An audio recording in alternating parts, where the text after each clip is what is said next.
ਇਹ ਬਾਣੀ ਜੋ ਜੀਉ ਜਾਣੈ,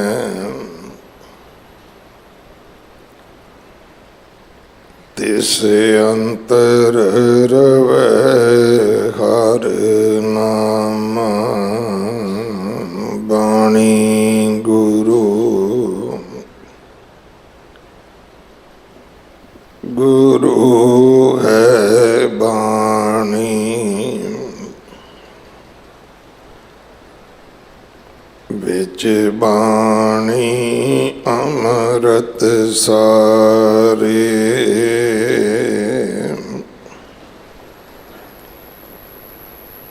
ਗੁਰ ਬਾਣੀ ਕਹੈ ਸੇਵਕ ਜਨ ਮਾਨੈ,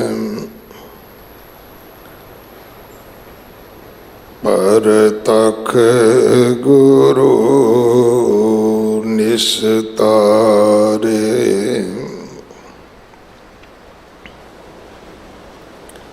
ਬਾਣੀ ਬਿਰਲੋ ਵਿਚਾਰਸੀ, ਜੇ ਕੋ ਗੁਰਮੁਖ ਹੋਏ।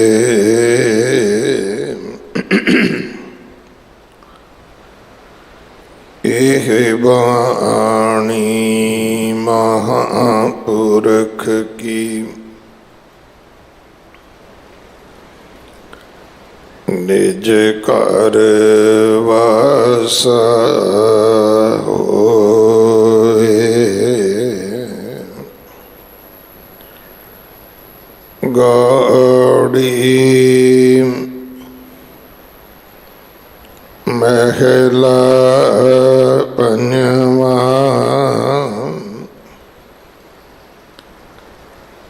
ਸਾਧ ਸੰਗ ਤਾਕੀ ਸ਼ਰਣੀ ਪਰੋ। ਮਨ ਤਨ ਆਪਣਾ ਆਗੇ ਤਰੋ।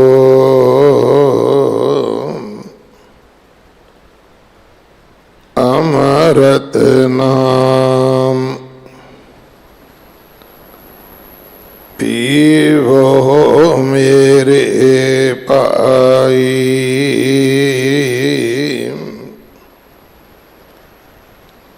ਸਿਮਰ ਸਿਮਰ ਸਭ ਤਪਤ ਬੁਝਾਈ। ਰਹਾਉ ਤਜ ਅਭਿਮਾਨ, ਜਨਮ ਮਰਨ ਨਿਵਾਰੋ। ਹਰ ਕੇ ਦਾਸ ਕੇ ਚਰਨ ਨਮਸਕਾਰੋ। ਸਾਸ ਸਾਸ ਪ੍ਰਭ ਮਨ ਸਮਾਲੇ, ਸੋ ਧਨ ਸੰਚੋ ਜੋ ਚਾਲੈ ਨਾਲੇ। ਤਿਸੈ ਪ੍ਰਾਪਤ ਜਿਸ ਮਸਤਕ ਭਾਗ।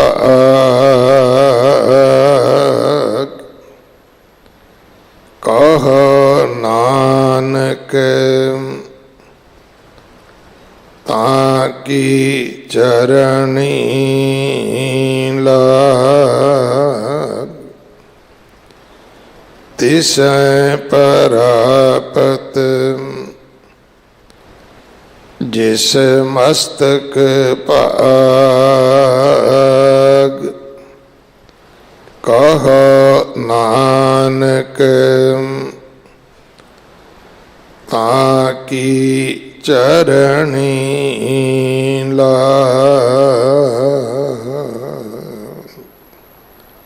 वाहिगुरु जी का खालसा, वाहिगुरु जी की फतेह। ये पावन शब्द गौड़ी राग अंदर पंजवें पातशाह गुरु अर्जन देव महाराज जी के पवित्र मुख तो उचारण होया। 191 अंग ते दर्ज है। इस शब्द की विचार भाई कुलविंदर सिंह भोगपुर आप जी नूं सरवण कराउणगे। जगत गुरु श्री गुरु नानक देव पातशाह महाराज जी का ज्योति जोत समाउण का गुरपुरब 9 तरीक नूं है, जो हर साल की तरह बहुत शरधा सत्कार दे नाल गुरुद्वारा नानक प्याओ साहब मनाया जाएगा। सोदर रहराज साहब जी के पाठ का समा ऐतवार 8 तरीक तो बदलेगा। मौसम की तब्दीली करके पाठ की आरंभता शाम को 6 बजे होया करेगी और महाराज के सुख आसन की सेवा रात को 9:45 बजे होया करेगी। अमृत संचार हर ऐतवार 11 बजे होंदा है। गुरु घर की सेवा दे विच गुरु के लंगरां वास्ते रसद, कड़ा प्रसाद की देग वास्ते देसी घ्यो, बाला साहब हॉस्पिटल वास्ते कोई भी सेवा आप जी भेज सकते हो। अपने घरां विच पंजाबी बोलिया करो, बच्चों नूं गुरमुखी पढ़ाओ ताकि साडे बच्चे गुरु ग्रंथ साहब महाराज जी दे चरनी लग सकन। जो भी रसद समग्री गुरु के लंगरां वास्ते प्रसाद वास्ते आप जी लैके आने हो, जयसिंह रोड तो आओ। जिस पासे दिल्ली पुलिस का हैडक्वार्टर है, पार्किंग तो पहला आप जी की गड्डी खड़ी करन दा, पार्क करन दा प्रबंध किया गया है। 2 सेवादार हाजिर रहंदे ने। वो समान लैके समग्री लैके जमा करा के उहदी पर्ची रसीद आप जी नूं प्राप्त कराउणगे। आप जी जरूर उन्होंने सेवा का अवसर दिओ। वाहिगुरु जी का खालसा, वाहिगुरु जी की फतेह। सतनाम।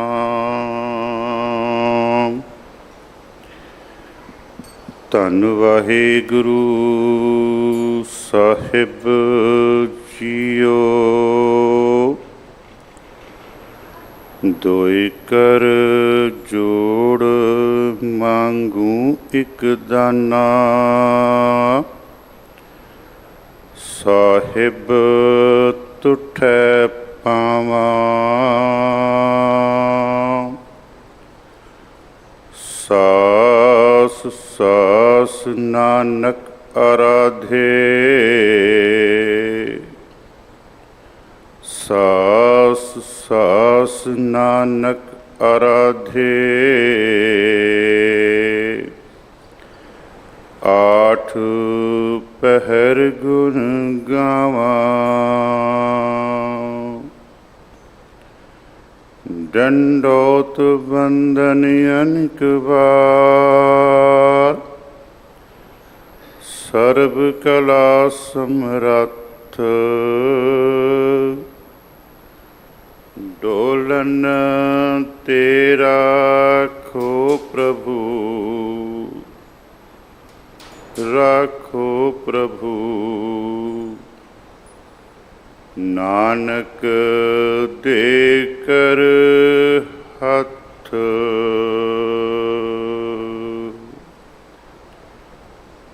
जुगो जुग अटल। वालिए कुल आलम,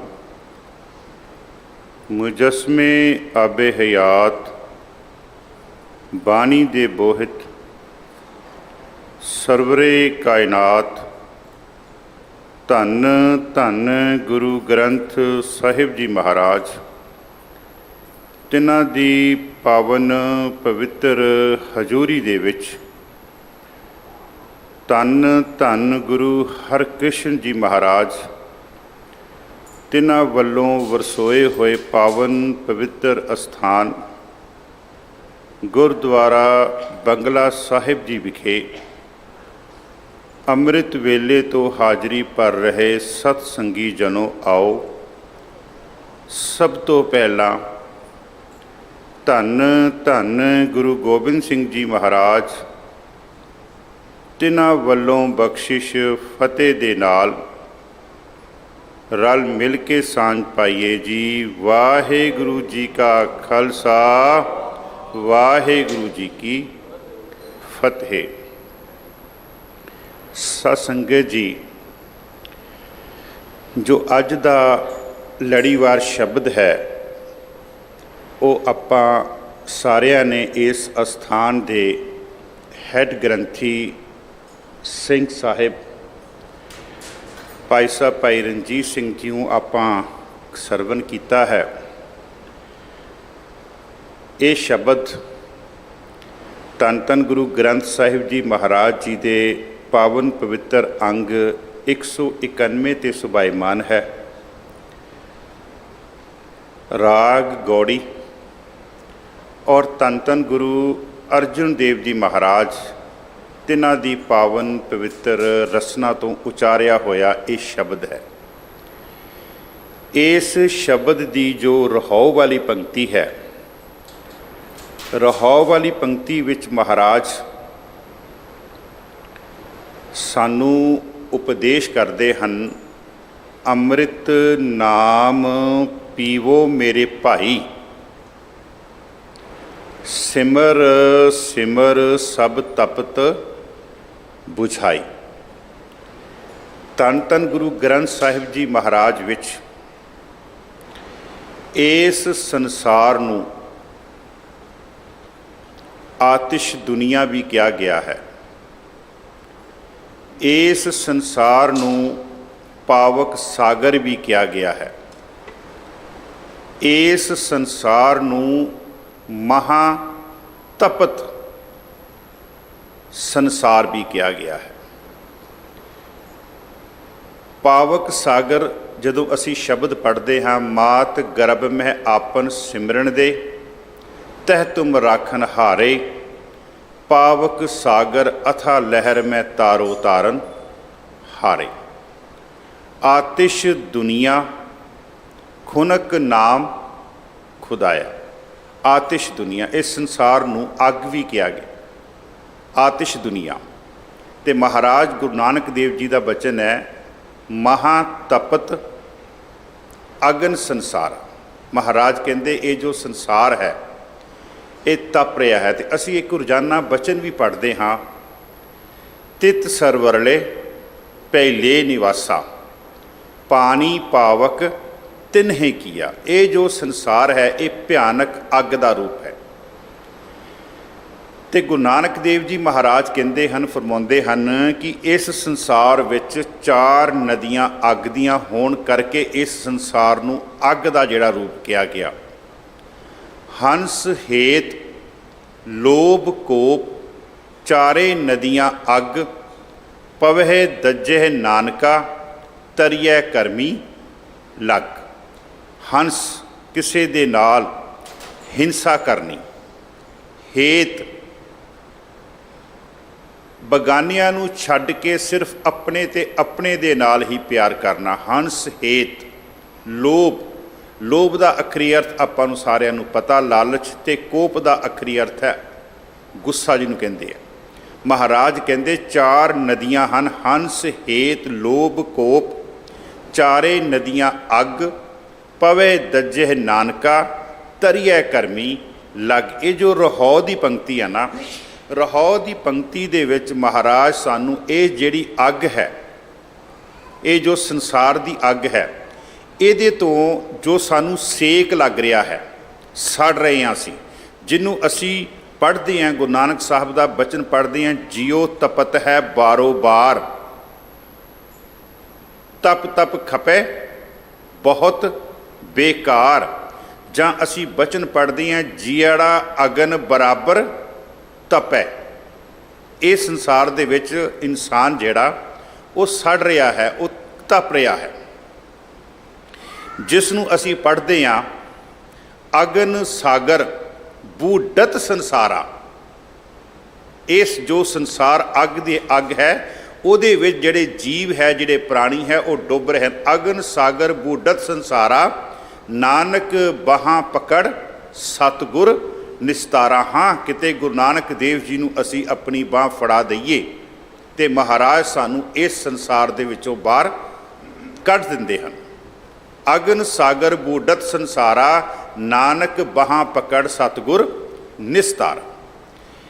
ਬਾਬਾ ਫਰੀਦ ਜੀ ਦਾ ਇੱਕ ਬਚਨ ਹੈ। ਬਾਬਾ ਫਰੀਦ ਜੀ ਕਹਿੰਦੇ ਹਨ ਕਿ ਮੈਂ ਸੋਚਿਆ ਕਿ ਜਿਹੜੀ ਇਹ ਦੁੱਖ ਹੈ, ਅਗਨ ਦਾ ਜਿਹੜਾ ਦੁੱਖ ਹੈ, ਜਾਂ ਜੋ ਮੈਨੂੰ ਸੇਕ ਲੱਗ ਰਿਹਾ, ਇਹਦਾ ਜਿਹੜਾ ਦੁੱਖ ਹੈ ਸਿਰਫ ਸ਼ਾਇਦ ਮੈਨੂੰ ਹੀ ਹੈ। ਕਹਿੰਦੇ,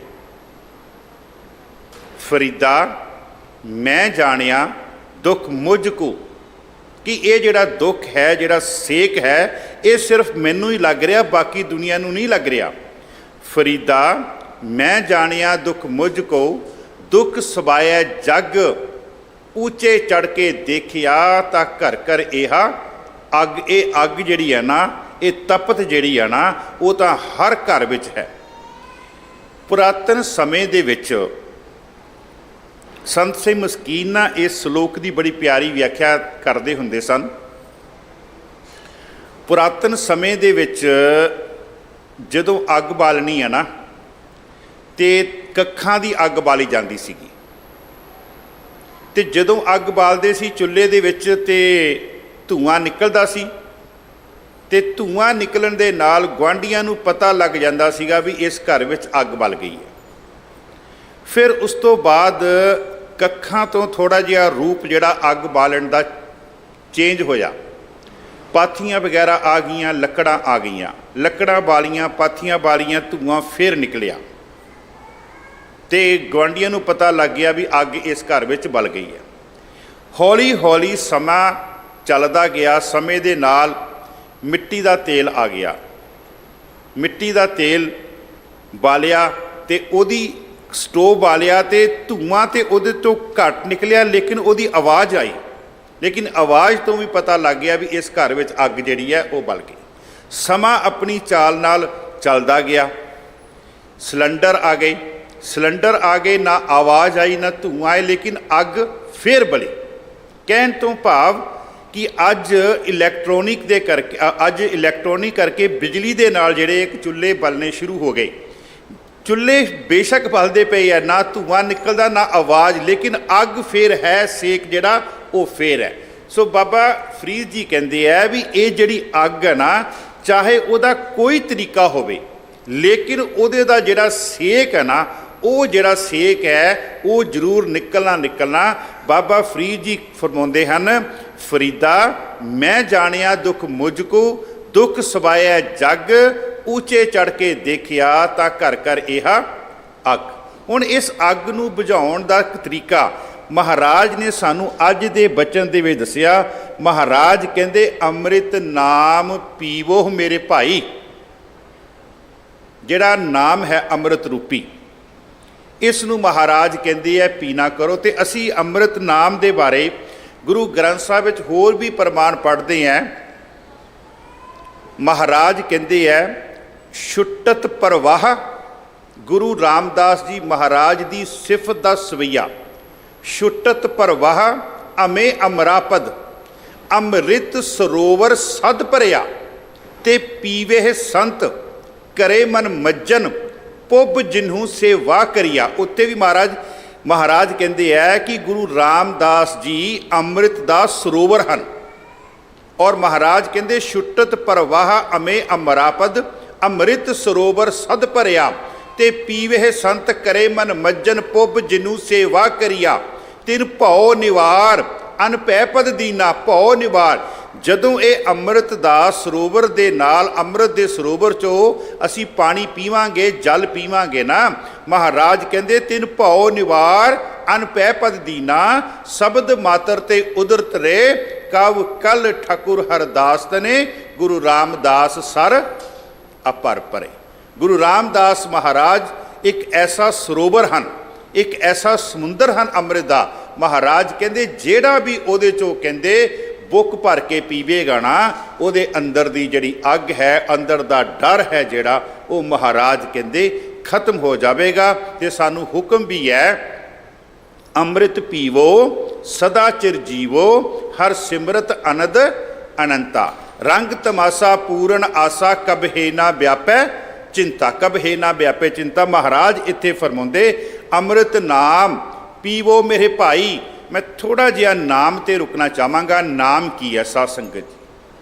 ਨਾਮ ਸਭ ਤੋਂ ਪਹਿਲਾਂ ਗੁਰੂ ਨਾਨਕ ਦੇਵ ਜੀ ਮਹਾਰਾਜ ਪਰਿਪੂਰਨ ਪਰਮਾਤਮਾ ਦੇ ਘਰ ਤੋਂ ਲੈ ਕੇ ਆਏ ਆ। ਨਾਮ ਦੇ ਨਾਲ ਦੋ ਚੀਜ਼ਾਂ ਹੋਰ ਲੈ ਕੇ ਆਏ ਆ। ਭਾਈ ਗੁਰਦਾਸ ਜੀ ਗਵਾਹੀ ਦਿੰਦੇ ਆ, ਪਹਿਲਾਂ ਬਾਬੇ ਪਾਇਆ ਬਖਸ਼ਦਰ, ਪਿੱਛੋਂ ਦੇ ਫਿਰ ਘਾਲ ਕਮਾਈ, ਰੇਤ ਅਕ ਆਹਾਰ ਕਰ, ਰੋੜਾਂ ਦੀ ਗੁਰ ਕਰੀ ਵਿਛਾਈ, ਭਾਰੀ ਕਰੀ ਤਪੱਸਿਆ, ਵੱਡੇ ਭਾਗ ਹਰਸਿਉ ਬਣ ਆਈ, ਬਾਬਾ ਪੈਂਦਾ ਸੱਚਖੰਡ, ਨੌ ਨਿਧ ਨਾਮ ਗਰੀਬੀ ਪਾਈ। ਨੌ ਨਿਧ ਨਾਮ ਤੇ ਗਰੀਬੀ, ਇਹ ਤਿੰਨ ਚੀਜ਼ਾਂ ਮਹਾਰਾਜ ਗੁਰੂ ਨਾਨਕ ਦੇਵ ਜੀ ਪਰਿਪੂਰਨ ਪਰਮਾਤਮਾ ਦੇ ਘਰ ਤੋਂ ਲੈ ਕੇ ਆਏ। ਤੇ ਅਸੀਂ ਬਚਨ ਪੜ੍ਹਦੇ ਹਾਂ, ਗੁਰੂ ਨਾਨਕ ਦੇਵ ਜੀ ਮਹਾਰਾਜ ਕਹਿੰਦੇ ਹੈ ਕਿ ਇਸ ਸੰਸਾਰ ਤੇ ਜਦੋਂ ਨਾ ਧਰਤੀ ਸੀ ਨਾ ਕੋਈ ਸੀ, ਪਰਿਪੂਰਨ ਪਰਮਾਤਮਾ ਸੀ ਪਹਿਲਾਂ। ਅਰਬਦ ਨਰਬਦ ਧੁੰਦੂ ਘਾਰਾ, ਧਰਨ ਨਾ ਗਗਨਾ ਹੁਕਮ ਅਪਾਰਾ, ਨਾ ਦਿਨ ਰੈਣ ਚੰਦ ਨਾ ਸੂਰਜ, ਸੁਨ ਸਮਾਦ ਲਗਾਏ ਦਾ। ਇਹਦਾ ਮਤਲਬ ਹੱਲੇ ਕੁਛ ਵੀ ਨਹੀਂ ਸੀ। ਫਿਰ ਹੋਇਆ ਕੀ?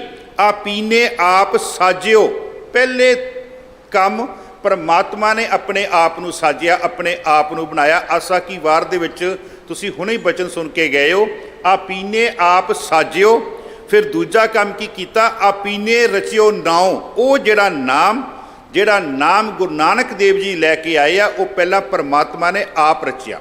ਆਪੀਨੇ ਆਪ ਸਾਜਿਓ, ਆਪੀਨੇ ਰਚਿਓ ਨਾਉ। ਫਿਰ ਤੀਸਰਾ ਕੰਮ ਮਹਾਰਾਜ ਨੇ ਕੀ ਕੀਤਾ? ਪਰਮਾਤਮਾ ਨੇ ਦੂਈ ਕੁਦਰਤ ਸਾਜੀਐ। ਦੂਈ ਕੁਦਰਤ ਦੇਖੋ, ਇੱਧਰਲੇ ਪਾਸੇ ਜੇ ਲੈ ਲਈਏ ਅਸੀਂ, ਨਿਰੰਕਾਰ ਆ ਗਿਆ, ਆਪੀਨੇ ਆਪ ਸਾਜਿਓ, ਵਿਚਕਾਰ ਨਾਮ ਆ ਗਿਆ, ਤੇ ਇੱਧਰਲੇ ਪਾਸੇ ਸੰਸਾਰ ਆ ਗਿਆ। ਇਹਦਾ ਮਤਲਬ ਕਿ ਜਿਹੜਾ ਨਾਮ ਹੈ ਉਹ ਨਿਰੰਕਾਰ ਤੇ ਸੰਸਾਰ ਦੇ ਵਿਚਕਾਰ ਆ ਗਿਆ। ਇਹਦਾ ਮਤਲਬ ਕਿ ਅਗਰ ਸੰਸਾਰ ਵਾਲੇ ਪਾਸੇ ਤੋਂ ਨਿਰੰਕਾਰ ਤੱਕ ਜਾਣਾ ਹੈ ਤੇ ਸਾਨੂੰ ਨਾਮ ਦੀ ਲੋੜ ਹੈ। ਨਾਮ ਦੇ ਰਸਤੇ ਦੇ ਰਾਹੀਂ, ਨਾਮ ਨੂੰ ਅਸੀਂ ਆਪਣੀ ਜਿਹੜੀ ਹੈ ਬੇੜੀ ਬਣਾ ਕੇ ਅਸੀਂ ਜਿਹੜਾ ਨਿਰੰਕਾਰ ਦੇ ਘਰ ਤੱਕ ਪਹੁੰਚ ਸਕਦੇ ਹਾਂ। ਮਹਾਰਾਜ ਇੱਥੇ ਫਰਮਾਉਂਦੇ ਆ, ਅੰਮ੍ਰਿਤ ਨਾਮ ਪੀਵੋ ਮੇਰੇ ਭਾਈ। ਕਹਿੰਦੇ ਜਿਹੜਾ ਅੰਮ੍ਰਿਤ ਰੂਪੀ ਨਾਮ ਹੈ ਨਾ, ਉਹਨੂੰ ਕਹਿੰਦੇ ਪੀਣਾ ਕਰ। ਸਿਮਰ ਸਿਮਰ ਸਭ ਤਪਤ ਬੁਝਾਈ। ਜਦੋਂ ਤੂੰ ਉਹਦਾ ਸਿਮਰਨ ਕਰੇਗਾ ਨਾ, ਫਿਰ ਤੇਰੇ ਅੰਦਰ ਦੀ ਜਿਹੜੀ ਅੱਗ ਹੈ ਨਾ, ਅਸੀਂ ਇੱਕ ਅੱਗ ਹੈ ਸਾਧ ਸੰਗਤ ਜੀ ਅੰਦਰਲੀ, ਬੜੇ ਧਿਆਨ ਦੇ ਨਾਲ। ਅਸੀਂ ਆਮ ਤੌਰ ਤੇ ਕੀ ਕਰਦੇ ਹਾਂ, ਅੰਦਰ ਅੱਗ ਸਾਡੇ ਅੰਦਰ ਲੱਗੀ ਹੈ, ਲੇਕਿਨ ਅਸੀਂ ਬੁਝਾਉਣ ਦੀ ਕੋਸ਼ਿਸ਼ ਬਾਹਰਲੇ ਜਿਹੜੇ ਉਪਕਰਨ ਹੈ, ਬਾਹਰਲੇ ਜਿਹੜੇ ਸਾਡੇ ਇਹ ਤਰੀਕੇ, ਅਸੀਂ ਉਹਨਾਂ ਦੇ ਨਾਲ ਕਰਨ ਦੀ ਕੋਸ਼ਿਸ਼ ਕਰਦੇ ਹਾਂ। ਕੁਛ ਲੋਕ ਕੀ ਕਰਦੇ ਆ, ਚੰਦਨ ਲੈ ਕੇ ਉਹਨੂੰ ਘਸਾ ਕੇ ਤੇ ਆਪਣੇ ਮੱਥੇ ਤੇ ਮਲਦੇ ਆ, ਸਰੀਰ ਤੇ ਮਲਦੇ ਆ ਕਿ ਸ਼ਾਇਦ ਚੰਦਨ ਦੇ ਨਾਲ ਸਾਡੇ ਅੰਦਰ ਦੀ ਜਿਹੜੀ ਅਗਨ ਹੈ ਬੁਝ ਜਾਵੇਗੀ। ਬਿਲਕੁਲ ਨਹੀਂ, ਮਹਾਰਾਜ ਕਹਿੰਦੇ ਨਹੀਂ। ਕੁਛ ਕਹਿੰਦੇ ਆ ਕਿ ਅਸੀਂ ਏਸੀ ਕਮਰੇ ਦੇ ਵਿੱਚ ਬੈਠ ਜਾਈਏ, ਸ਼ਾਇਦ ਅੱਗ ਤਾਂ ਅੰਦਰ ਲੱਗੀ ਹੋਈ ਹੈ। ਮਹਾਰਾਜ ਕਹਿੰਦੇ ਆ ਕਿ ਜਿਹੜੀ ਤੇਰੀ ਅੰਦਰ ਦੀ ਅਗਨ ਹੈ ਨਾ, ਜੇ ਤੂੰ ਇਹ ਕਵੇਂ ਕਿ ਮੈਂ ਬਾਹਰਲੇ ਯੰਤਰਾਂ ਦੇ ਨਾਲ ਬੁਝਾਉਣ ਦੀ ਕੋਸ਼ਿਸ਼ ਕਰਾਂ, ਕਹਿੰਦੇ ਬਿਲਕੁਲ ਨਹੀਂ ਬੁਝਣੀ। ਗੁਰੂ ਗ੍ਰੰਥ ਸਾਹਿਬ ਦਾ ਬਚਨ ਹੈ, ਚੰਦਨ ਚੰਦ ਨਾ ਸਰਦ ਰੁੱਤ, ਮੂਲ ਨਾ ਮਿਟਹੀ ਘਾਮ, ਸੀਤਲ ਥੀਵੇ ਨਾਨਕਾ, ਜਪੰਦੜੋ ਹਰ ਨਾਮ। ਜਿਹਨੂੰ ਮਹਾਰਾਜ ਕਹਿੰਦੇ ਅੰਮ੍ਰਿਤ ਨਾਮ ਪੀਵੋ। ਚੰਦਨ ਚੰਦ ਨਾ ਸਰਦ ਰੁੱਤ, ਮੂਲ ਨਾ ਮਿਟਹੀ ਘਾਮ, ਸੀਤਲ ਥੀਵੇ ਨਾਨਕਾ, ਜਪੰਦੜੋ ਹਰ ਨਾਮ। ਇੱਕ ਹੋਰ ਪ੍ਰਮਾਣ, ਮੈਨੂੰ ਪ੍ਰਮਾਣ ਦੇਣ ਦੀ ਆਦਤ ਜ਼ਿਆਦਾ। ਮਹਾਰਾਜ ਕਹਿੰਦੇ ਜੇ ਸਤਿਗੁਰ ਸਿਮਰੰਤ, ਕੌਣ ਤੇਰੀ ਅੰਦਰ ਦੀ ਅਗਨ ਬੁਝਾ ਸਕਦਾ ਹੈ। ਜੇ ਸਤਿਗੁਰ ਸਿਮਰੰਤ ਨੈਣ ਕੇ ਤਿਮਰ ਮਿਟੇ ਖਿਨ। ਜੇ ਸਤਿਗੁਰ ਸਿਮਰੰਤ ਹਿਰਦੇ ਹਰ ਨਾਮ ਦਿਨੋ ਦਿਨ। ਜੇ ਸਤਿਗੁਰ ਸਿਮਰੰਤ ਜੀ ਕੀ ਤਪਤ ਮਿਟਾਏ। ਜੀ ਕੀ ਤਪਤ ਮਿਟਾਏ, ਉਸ ਗੁਰੂ ਨਾਲ ਜੁੜ ਕਹਿੰਦੇ ਜਿਹੜਾ ਤੇਰੇ ਅੰਦਰ ਦੀ ਜਿਹੜੀ ਅਗਨ ਆ ਨਾ, ਮਹਾਰਾਜ ਕਹਿੰਦੇ ਉਹ ਬੁਝਾ ਦੇਵੇ। ਤੇ ਉਹ ਗੁਰੂ ਦਾ ਨਾਮ ਕੀ ਹੈ? ਮਹਾਰਾਜ ਕਹਿੰਦੇ ਸੋਈ ਰਾਮਦਾਸ ਗੁਰ ਬਲ ਭਨ ਮਿਲ ਸੰਗਤ ਧਨ ਧਨ ਕਰੋ। ਧੰਨ ਧੰਨ ਗੁਰੂ ਰਾਮਦਾਸ ਜੀ ਮਹਾਰਾਜ ਦੇ ਚਰਨਾਂ ਨੂੰ ਕਹਿੰਦੇ ਪਕੜ ਲਵੋ, ਉਹਨਾਂ ਨੂੰ ਧੰਨ ਧੰਨ ਕਹੋ। ਤੁਹਾਡੇ ਅੰਦਰ ਦੀ ਜਿਹੜੀ ਅਗਨ ਹੈ ਨਾ, ਮਹਾਰਾਜ ਕਹਿੰਦੇ ਉਹ ਮਿਟ ਜਾਵੇਗੀ। ਮਹਾਰਾਜ ਫਰਮਾਉਂਦੇ ਅੰਮ੍ਰਿਤ ਨਾਮ ਪੀਵੋ ਮੇਰੇ ਭਾਈ, ਸਿਮਰ ਸਿਮਰ ਸਭ ਤਪਤ ਬੁਝਾਈ। ਆਪਾਂ ਪ੍ਰਮਾਣ ਲਿਆ ਸੀ ਜਿਉ ਤਪਤ ਹੈ ਬਾਰੋ ਬਾਰ। ਉਹਦੀਆਂ ਅਗਲੀਆਂ ਪੰਕਤੀਆਂ ਵਿੱਚ ਮਹਾਰਾਜ ਕਹਿੰਦੇ ਤਪਦਾ ਕਿਉਂ ਪਿਆ ਹੈ ਤੂੰ। ਜਿਉ ਤਪਤ ਹੈ ਬਾਰੋ ਬਾਰ, ਤਪ ਤਪ ਖਪੇ ਬਹੁਤ ਬੇਕਾਰ। ਜੈ ਤਨ ਬਾਣੀ, ਜੈ ਤਨ ਬਾਣੀ। ਤੇਰੇ ਸਰੀਰ ਤੋਂ, ਤੇਰੇ ਅੰਦਰੋਂ ਜਿਹੜੀ ਬਾਣੀ ਤੋਂ ਤੂੰ ਦੂਰ ਚਲਾ ਗਿਆ, ਨਾਮ ਤੋਂ ਦੂਰ ਚਲਾ ਗਿਆ। ਜੈ ਤਨ ਬਾਣੀ ਬਿਸਰ ਜਾਏ, ਜਿਉ ਪੱਕਾ ਰੋਗੀ। ਮਹਾਰਾਜ ਕਹਿੰਦੇ ਜਿਉ ਪੱਕਾ ਰੋਗੀ ਬਿਲ ਲਾਏ। ਇੱਕ ਹੋਰ ਪ੍ਰਮਾਣ ਦੇ ਕੇ ਅੱਗੇ ਚਲੀਏ। ਫਰੀਦਾ ਭੂਮ ਰੰਗਾਵਲੀ ਮੰਝ ਵਿਸੂਲਾ ਬਾਗ, ਜੋ ਜਨ ਪੀਰ ਨਿਵਾਜਿਆ। ਇੱਥੇ ਆਓ, ਜੋ ਜਨ ਪੀਰ ਨਿਵਾਜਿਆ। ਜਿਹੜਾ ਗੁਰੂ ਨਾਲ ਜੁੜ ਗਿਆ ਨਾ, ਤਿੰਨਾਂ ਅੰਚਨਾ ਲਾਗ, ਉਹਨਾਂ ਨੂੰ ਇਹ ਜਿਹੜਾ ਸੰਸਾਰ ਬੇਸ਼ੱਕ ਸਾਗਰ ਅੱਗ ਦਾ ਹੈ, ਬੇਸ਼ੱਕ ਇਹ ਆਤਿਸ਼ ਹੈ, ਮਹਾਰਾਜ ਕਹਿੰਦੇ ਹੈ ਤੂੰ ਪਰਿਪੂਰਨ ਪਰਮਾਤਮਾ ਨਾਲ ਜੁੜ। ਤੂੰ ਧੰਨ ਧੰਨ ਗੁਰੂ ਗ੍ਰੰਥ ਸਾਹਿਬ ਜੀ ਮਹਾਰਾਜ ਨਾਲ ਜੁੜ। ਤੇ ਜਦੋਂ ਤੂੰ ਗੁਰੂ ਗ੍ਰੰਥ ਸਾਹਿਬ ਨਾਲ ਜੁੜੇਗਾ ਨਾ, ਤੇ ਇਸ ਸੰਸਾਰ ਦਾ ਜਿਹੜਾ ਸੇਕ ਹੈ ਨਾ, ਉਹ ਤੈਨੂੰ ਬਿਲਕੁਲ ਨਹੀਂ ਲੱਗੇਗਾ। ਮੈਂ ਇੱਕ ਪ੍ਰਮਾਣ ਜਿਹੜਾ ਪਹਿਲਾਂ ਲਿਆ ਸੀ ਉਹਨੂੰ ਫਿਰ ਦੁਹਰਾਵਾਂ। ਹੰਸ ਹੇਤ ਲੋਭ ਕੋਪ ਚਾਰੇ ਨਦੀਆਂ ਅੱਗ। ਇੱਥੇ ਤੱਕ ਦੱਸ ਰਿਹਾ ਹੈ ਕਿ ਸਮਾਜ ਦੇ ਵਿੱਚ, ਸੰਸਾਰ ਦੇ ਵਿੱਚ ਅੱਗ ਹੈ। ਫਿਰ ਮਹਾਰਾਜ ਕਹਿੰਦੇ ਹੈ ਕਿ ਤੇਰੀ ਅੱਗ ਤੂੰ ਬਚੇਗਾ ਕਿੱਦਾਂ। ਹੰਸ ਹੇਤ ਲੋਭ ਕੋਪ ਚਾਰੇ ਨਦੀਆਂ ਅੱਗ, ਪਵੇ ਦੱਜੇ ਨਾਨਕਾ। ਜੇ ਇਹਨਾਂ ਨਾਲ ਜੁੜੇਗਾ, ਇਹਨਾਂ ਵਿੱਚ ਪਵੇਂਗਾ, ਸੜ ਜਾਵੇਂਗਾ। ਤਰੀਐ ਕਰਮੀ ਲੱਗ, ਉਸ ਪਰਿਪੂਰਨ ਪਰਮਾਤਮਾ ਨਾਲ ਜੁੜ ਤੇ ਤੇਰੇ ਤੇ ਬਖਸ਼ਿਸ਼ ਹੋ ਜਾਵੇਗੀ। ਤੂੰ ਇਸ ਸੰਸਾਰ ਤੋਂ ਕਹਿੰਦੇ ਜਿਹੜਾ ਤੂੰ ਤਰ ਜਾਵੇਂਗਾ। ਮਹਾਰਾਜ ਰਹੋ ਵਾਲੀਆਂ ਪੰਕਤੀਆਂ ਦੇ ਵਿੱਚ ਫਰਮਾਉਂਦੇ ਹਨ ਅੰਮ੍ਰਿਤ ਨਾਮ, ਉਸ ਪਰਿਪੂਰਨ ਪਰਮਾਤਮਾ ਦਾ ਜਿਹੜਾ ਨਾਮ ਹੈ ਨਾ, ਪੀਵੋ ਮੇਰੇ ਭਾਈ, ਹੇ ਮੇਰੇ ਭਰਾਵਾ। ਗੁਰੂ ਅਰਜਨ ਦੇਵ ਜੀ ਮਹਾਰਾਜ ਸਾਨੂੰ ਆਪਣਾ ਮਿੱਤਰ ਬਣਾ ਕੇ, ਸਾਨੂੰ ਆਪਣਾ ਭਰਾ ਬਣਾ ਕੇ ਮਹਾਰਾਜ ਸਮਝਾਉਂਦੇ ਅੰਮ੍ਰਿਤ ਨਾਮ ਪੀਵੋ ਮੇਰੇ ਭਾਈ, ਸਿਮਰ ਸਿਮਰ ਸਭ ਤਪਤ ਬੁਝਾਈ। ਉਹਦੇ ਸਿਮਰਨ ਨਾਲ ਜੁੜ ਜਾ, ਤੇਰੇ ਅੰਦਰ ਦੀ ਜਿਹੜੀ ਅਗਨ ਹੈ ਨਾ, ਉਹ ਮਹਾਰਾਜ ਕਹਿੰਦੇ ਮਿਟ ਜਾਵੇਗੀ। ਆਰੰਭ ਵਾਲੀਆਂ ਪੰਕਤੀਆਂ ਗੌੜੀ ਮਹੱਲਾ ਪੰਜਵਾਂ। ਸਾਧ ਸੰਗ ਤਾਕੀ ਸਰਣੀ ਪਰੋ। ਬੜਾ ਪਿਆਰਾ ਸ਼ਬਦ ਹੈ ਸਾਧ ਸੰਗ। ਮੈਂ ਸਾਧ ਸੰਗ ਤੇ ਰੁਕਣਾ ਚਾਹਾਂਗਾ। ਕਹਿੰਦੇ ਗੁਰੂ ਦੀ ਸੰਗਤ ਕਰ, ਗੁਰੂ ਦੇ ਕੋਲ ਆ। ਪਹਿਲਾਂ ਸਤ ਸੰਗਤ ਕੈਸੀ ਜਾਣੀਐ, ਜਿੱਥੇ ਏਕੋ ਨਾਮ। ਗੁਰੂ ਗ੍ਰੰਥ ਸਾਹਿਬ ਜੀ ਮਹਾਰਾਜ ਵਿੱਚ ਨਾ ਬਹੁਤ ਸਾਰੀਆਂ ਦਿੱਤੀਆਂ ਹੋਈਆਂ ਪਰਿਭਾਸ਼ਾਵਾਂ। ਜਿਸ ਤਰ੍ਹਾਂ ਅਸੀਂ ਇੱਕ ਪਰਿਭਾਸ਼ਾ ਇੱਕ ਦੋ ਮੈਂ ਹੋਰ ਆਪ ਜੀ ਦੇ ਸਾਹਮਣੇ ਰੱਖਾਂ, ਵੈਸੇ ਵਿਸ਼ੇ ਨਾਲ ਸੰਬੰਧਿਤ ਨਹੀਂ ਹਨ। ਮਹਾਰਾਜ ਕਹਿੰਦੇ ਆ ਮਨ ਸਾਚਾ ਮੁਖ ਸਾਚਾ ਸੋਏ, ਅਵਰ ਨ ਪੇਖੇ ਏਕਸ ਬਿਨ ਕੋਏ, ਨਾਨਕ ਇਹ ਲੱਛਣ ਬ੍ਰਹਮ ਗਿਆਨੀ। ਇਹ ਵੀ ਇੱਕ ਬ੍ਰਹਮ ਗਿਆਨੀ ਦੀ ਪਰਿਭਾਸ਼ਾ। ਮਾਇਆ ਕਿਸ ਨੂੰ ਆਖੀਐ, ਕਿਆ ਮਾਇਆ ਕਰਮ ਕਮਾਏ, ਦੁੱਖ ਸੁੱਖ ਜੀਓ ਬੱਧ ਹੈ, ਹਉਮੈ ਕਰਮ ਕਮਾਏ। ਇਹ ਵੀ ਇਹ ਮਾਇਆ ਦੀ ਪਰਿਭਾਸ਼ਾ। ਮਾਇਆ ਕਹਿੰਦੇ ਮਾਇਆ ਕਿਸ ਨੂੰ ਆਖੀਐ, ਮਾਇਆ ਕੀ ਹੈ। ਮਾਇਆ ਕਿਸ ਨੂੰ ਆਖੀਐ, ਕਿਆ ਮਾਇਆ ਕਰਮ ਕਮਾਏ, ਦੁੱਖ ਸੁੱਖ ਜੀਓ ਬੱਧ ਹੈ, ਹਉਮੈ ਕਰਮ ਕਮਾਏ। ਇੱਕ ਹੋਰ ਪਰਿਭਾਸ਼ਾ ਅਸੀਂ ਆਨੰਦ ਸਾਹਿਬ ਦੀ ਬਾਣੀ ਪੜ੍ਹਦੇ ਹਾਂ। ਧੰਨ ਧੰਨ ਗੁਰੂ ਅਮਰਦਾਸ ਜੀ ਮਹਾਰਾਜ ਜੀ, ਆਨੰਦ ਭਿਆ ਮੇਰੀ ਮਾਏ। ਲੇਕਿਨ ਉਹ ਪਰਿਭਾਸ਼ਾ ਨਹੀਂ ਹੈ। ਪਰਿਭਾਸ਼ਾ ਦੇ ਵਾਸਤੇ ਤੁਹਾਨੂੰ ਜਾਣਾ ਪਏਗਾ 7ਵੀਂ ਪੌੜੀ ਵਿੱਚ। ਮਹਾਰਾਜ ਕਹਿੰਦੇ ਆਨੰਦ ਆਨੰਦ ਸਭ ਕੋ ਕਹੇ, ਆਨੰਦ ਗੁਰੂ ਤੇ ਜਾਣਿਆ ਜਾਣਿਆ ਆਨੰਦ ਸਦਾ ਗੁਰ ਤੇ ਕਿਰਪਾ ਕਰੇ ਪਿਆਰਿਆ ਕਰ ਕਿਰਪਾ ਕੇ ਵਿਖ ਕੱਟੇ ਗਿਆਨ ਅੰਜਨ ਸਾਰਿਆ ਅੰਦਰੋਂ ਜਿਨ ਕਾ ਮੋਹ ਟੁੱਟਾ ਤਿਨਕਾ ਸ਼ਬਦ ਸੱਚੇ ਸਵਾਰਿਆ ਕਹੇ ਨਾਨਕ ਇਹ ਆਨੰਦ ਹੈ ਆ ਹੈ ਮਹਾਰਾਜ ਕਹਿੰਦੇ ਆਨੰਦ ਕਹੇ ਨਾਨਕ ਇਹ ਆਨੰਦ ਹੈ ਆਨੰਦ ਗੁਰ ਤੇ ਮੈਂ ਬੇਨਤੀ ਕਰ ਰਿਹਾ ਸੀਗਾ ਸਤ ਸੰਗਤ ਕੈਸੀ ਜਾਣੀ ਹੈ ਜਿੱਥੇ ਏਕੋ ਨਾਮ ਸਤ ਸੰਗਤ ਕਿਹਨੂੰ ਕਿਹਾ ਗਿਆ ਆ ਹੁਣ ਆਪਾਂ ਬੈਠੇ ਹੋਏ ਆ ਇੱਥੇ ਸਿਰਫ ਤੇ ਸਿਰਫ ਗੁਰੂ ਗ੍ਰੰਥ ਸਾਹਿਬ ਦੀ ਔਰ ਪਰਿਪੂਰਨ ਪਰਮਾਤਮਾ ਦੀ ਗੱਲ ਹੋ ਰਹੀ ਸਤ ਸੰਗਤ ਕੈਸੀ ਜਾਣੀ ਹੈ ਜਿੱਥੇ ਏਕੋ ਨਾਮ ਵਖਾਣੀ ਹੈ ਮਹਾਰਾਜ ਕਹਿੰਦੇ ਹੈ ਕਿ ਸਾਧ ਸੰਗ ਗੁਰੂ ਦੀ ਸੰਗਤ ਵਿੱਚ ਆ ਗੁਰੂ ਦੇ ਨਾਲ ਆ ਕਹਿੰਦੇ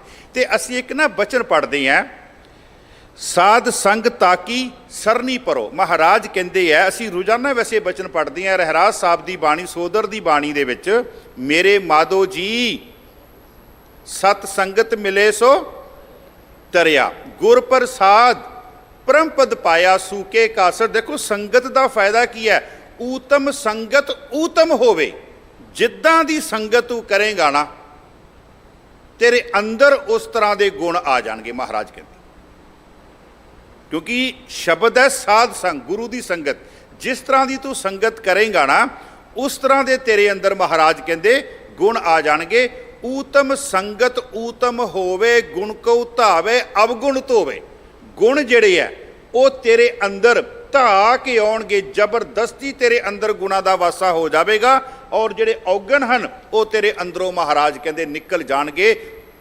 ਔਗਣ ਧੋਵੇ ਮਹਾਰਾਜ ਕਹਿੰਦੇ ਉਹ ਆਪਣੇ ਆਪ ਬਾਹਰੋਂ ਜਿਹੜੇ ਨਿਕਲ ਜਾਣਗੇ ਮਹਾਰਾਜ ਫਰਮਾਉਂਦੇ ਸਤ ਸਾਧ ਸੰਗ ਤਾਂ ਕਿ ਸਰਨੀ ਪਰੋ ਕਹਿੰਦੇ ਗੁਰੂ ਦੀ ਸੰਗਤ ਵਿੱਚ ਆ ਕੇ ਉਸ ਪਰਿਪੂਰਨ ਪਰਮਾਤਮਾ ਦੇ ਚਰਨਾਂ ਦੇ ਨਾਲ ਕਹਿੰਦੇ ਜੁੜ ਆ ਇਹਦੇ ਅਰਥ ਹਨ ਗੁਰੂ ਦੀ ਸੰਗਤ ਵਿੱਚ ਆ ਕੇ ਗੁਰੂ ਦੇ ਕੋਲ ਆ ਕੇ ਉਸ ਪਰਮਾਤਮਾ ਦੇ ਕਹਿੰਦੇ ਚਰਨਾਂ ਦੇ ਨਾਲ ਕਹਿੰਦੇ ਜੁੜੋ ਇੱਕ ਅਸੀਂ ਬਚਨ ਪੜ੍ਹਦੇ ਹਾਂ ਸੁਖਮਨੀ ਸਾਹਿਬ ਦੇ ਵਿੱਚ ਦੀਨ ਦਰਦ ਦੁੱਖ ਭੰਜਨਾ ਘਟ ਘਟ ਨਾਥ ਅਨਾਥ ਸਰਨ ਤੁਮਾਰੀ ਪਰ ਆਇਆ ਕਿੱਦਾਂ ਕੱਲਾ ਨਹੀਂ ਆਇਆ ਕਹਿੰਦੇ ਮੈਂ ਸਰਨ ਤੁਮਾਰੀ ਆਇਓ ਨਾਨਕ ਕੇ ਪ੍ਰਭ ਗੁਰੂ ਨਾਨਕ ਨੂੰ ਨਾਲ ਲੈ ਕੇ ਆਇਆ ਮੈਂ ਹੁਣ ਅਸੀਂ ਜਦੋਂ ਅਰਦਾਸ ਕਰਦੇ ਹਾਂ ਸਾਡੀ ਅਰਦਾਸ ਦੀ ਬੰਤਰ ਦੇਖੋ ਅਰਦਾਸ ਦੇ ਵਿੱਚ ਸਾਡੀਆਂ ਮੰਗਾਂ ਜਦੋਂ ਸ਼ੁਰੂ ਹੁੰਦੀਆਂ ਨਾ ਮੰਗਾਂ ਸ਼ੁਰੂ ਹੋਣ ਤੋਂ ਪਹਿਲਾਂ 10 ਪਾਤਸ਼ਾਹੀਆਂ ਦੇ ਨਾਮ ਹੈ 10 ਪਾਤਸ਼ਾਹੀਆਂ ਨੂੰ ਨਾਲ ਲੈ ਕੇ ਅਸੀਂ ਅਰਦਾਸ ਕਰਦੇ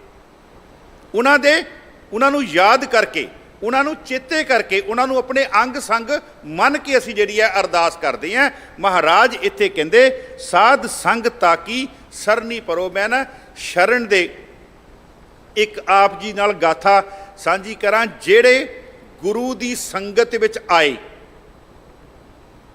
ਉਹਨਾਂ ਤੇ ਕੀ ਬਖਸ਼ਿਸ਼ ਹੋਈ ਜਿਹੜੇ ਗੁਰੂ ਦੀ ਸੰਗਤ ਤੋਂ ਬਾਹਰ ਗਏ ਉਹਨਾਂ ਦਾ ਕੀ ਬਣਿਆ ਇੱਕ ਇਤਿਹਾਸਕ ਸਾਖੀ ਹੈ ਇਤਿਹਾਸਕ ਗਾਥਾ ਹੈ ਆਗਰੇ ਦੀ ਧਰਤੀ ਹੈ ਜੀ ਆਗਰੇ ਦੀ ਧਰਤੀ ਤੇ ਭਾਈ ਨੰਦ ਲਾਲ ਜੀ ਔਰੰਗਜ਼ੇਬ ਦੇ ਉਹਦੇ ਪੁੱਤਰ ਦੇ ਉਸਤਾਦ ਹਨ ਉਸ ਨੂੰ ਫਾਰਸੀ ਵਗੈਰਾ ਪੜ੍ਹਾਉਂਦੇ ਹਨ ਹੋਰ ਉਹਨੂੰ ਵਿੱਦਿਆ ਜਿਹੜੀ ਹੈ ਦਿੰਦੇ ਹਨ ਜੋ ਇਤਿਹਾਸ ਵਿੱਚ ਲਿਖਿਆ ਹੋਇਆ ਇੱਕ ਦਿਨ ਕੀ ਹੋਇਆ ਕਿ ਉੱਥੋਂ ਦੇ ਜਿਹੜੇ ਮੌਲਵੀ ਹੈ ਉੱਥੋਂ ਦੇ ਜਿਹੜੇ ਕਾਜ਼ੀ ਹੈ ਉਹਨਾਂ ਦੇ ਕੋਲੋਂ ਕੁਰਾਨ ਦੀ ਇੱਕ ਆਇਤ ਜਿਹੜੀ ਹੈ ਨਾ ਉਹਦੇ ਅਰਥ ਨਹੀਂ ਹੋਏ ਔਰ ਜੋ ਭਾਈ ਨੰਦ ਲਾਲ ਜੀ ਹਨ ਉਹ ਫਾਰਸੀ ਦੇ ਤੁਰੰਤਰ ਆਪਾਂ ਕਹਿ ਲਈਏ ਵਿਦਵਾਨ ਹਨ ਫਾਰਸੀ ਦੇ ਤੁਰੰਤਰ ਵਿਦਵਾਨ ਹਨ ਤੇ ਉਹਨਾਂ ਕੋਲ ਇਹ ਗੱਲ ਉਹਨਾਂ ਕੋਲ ਪਹੁੰਚ ਗਈ ਜਦੋਂ ਗੱਲ ਪਹੁੰਚ ਗਈ ਤੇ ਭਾਈ ਨੰਦ ਲਾਲ ਜੀ ਨੇ ਉਹਦੇ ਅਰਥ ਨਾ ਸਹਿਜ ਸੁਭਾਏ ਕਰ ਦਿੱਤੇ ਜਦੋਂ ਸਹਿਜ ਸੁਭਾਏ ਕਰ ਦਿੱਤੇ ਇਹ ਗੱਲ ਮੌਲਵੀਆਂ ਕੋਲ ਪਹੁੰਚੀ ਕਾਜ਼ੀਆਂ ਕੋਲ ਪਹੁੰਚੀ ਕਾਜ਼ੀ ਬੜੇ ਹੈਰਾਨ ਹੋਏ ਚਲਦਿਆਂ ਚਲਦਿਆਂ ਇਹ ਗੱਲ ਔਰੰਗਜ਼ੇਬ ਦੇ ਕੰਨਾਂ ਵਿੱਚ ਪੈ ਗਈ ਹੁਣ ਔਰੰਗਜ਼ੇਬ ਨੂੰ ਇਸ ਗੱਲ ਦਾ ਪਤਾ ਹੈ ਕਿ ਜਿਹੜੇ ਮੇਰੇ ਕਾਜ਼ੀ ਹਨ ਜਾਂ ਜਿਹੜੇ ਮੇਰੇ ਵਿਦਵਾਨ ਹਨ ਮੌਲਵੀ ਹਨ ਉਹ ਕਿੰਨੇ ਕੁ ਜੋਗੇ ਹਨ ਕਿੰਨੇ ਕੁ ਪਾਣੀ ਵਿੱਚ ਹਨ ਉਹ ਤਾਂ ਇਹਦੇ ਅਰਥ ਨਹੀਂ ਸੀ ਕਰ ਸਕਦੇ ਉਹ ਕਹਿੰਦਾ ਇਹਦੇ ਅਰਥ ਕਿੰਨੇ ਕੀਤੇ ਆ ਫਿਰ ਉਹਨਾਂ ਨੇ ਦੱਸਿਆ ਕਿ ਇਹਦੇ ਅਰਥ ਜਿਹੜਾ ਤੁਹਾਡੇ ਪੁੱਤਰ ਨੂੰ ਵਿੱਦਿਆ ਦੇ ਰਿਹਾ ਹੈ ਵਿੱਦਿਆ ਦਾ ਦਾਤਾ ਹੈ ਭਾਈ ਨੰਦ ਲਾਲ ਜੀ ਉਹਨੇ ਕੀਤੇ ਹਨ ਹੁਣ ਔਰੰਗਜ਼ੇਬ ਇਤਨਾ ਤਵਸਬੀ ਹੈ ਉਹ ਨਹੀਂ ਕਿਸੇ ਹੋਰ ਦੀ ਚੜ੍ਹਤ ਜਿਹੜੀ ਹੈ ਉਹ ਦੇਖਣਾ ਚਾਹੁੰਦਾ ਤੇ ਮਾਫ ਕਰਨਾ ਅੱਜ ਸਾਡੇ ਵੀ ਲਾਣੇ ਦੇ ਪ੍ਰਚਾਰਕਾ ਜਿਹੜਾ ਸਾਡੀ ਸ਼੍ਰੇਣੀ ਹੈ ਉਹਦੇ ਵਿੱਚ ਇਹ ਗੱਲਾਂ ਆ ਗਈਆਂ ਹਨ ਵੀ ਅਸੀਂ ਵੀ ਜਿਹੜੀ ਆ ਉਹ ਕਿਸੇ ਦੀ ਜਿਹੜੀ ਚੜ੍ਹਤਾ ਨਹੀਂ ਦੇਖ ਸਕਦੇ। ਮਾफ़ ਕਰਨਾ, ਮੈਂ ਗੁਰੂ ਤੋਂ ਖਿਮਾ ਕਰਕੇ ਇਹ ਗੱਲ ਮੰਗ ਰਿਹਾ, ਇਹ ਗੱਲ ਕਹਿ ਰਿਹਾ। ਤੇ ਔਰੰਗਜ਼ੇਬ ਨੂੰ ਪਤਾ ਹੈ, ਔਰੰਗਜ਼ੇਬ ਇਤਨਾ ਤਵਸਬੀ ਹੈ, ਉਹ ਨਹੀਂ ਚਾਹੁੰਦਾ ਵੀ ਕੋਈ ਹਿੰਦੂ ਧਰਮ ਦਾ ਜਾਂ ਕਿਸੇ ਹੋਰ ਧਰਮ ਦਾ ਜਿਹੜਾ ਇਸ ਗੱਲ ਦਾ ਇਤਨਾ ਜ਼ਿਆਦਾ ਵਿਦਵਾਨ ਹੋਵੇ।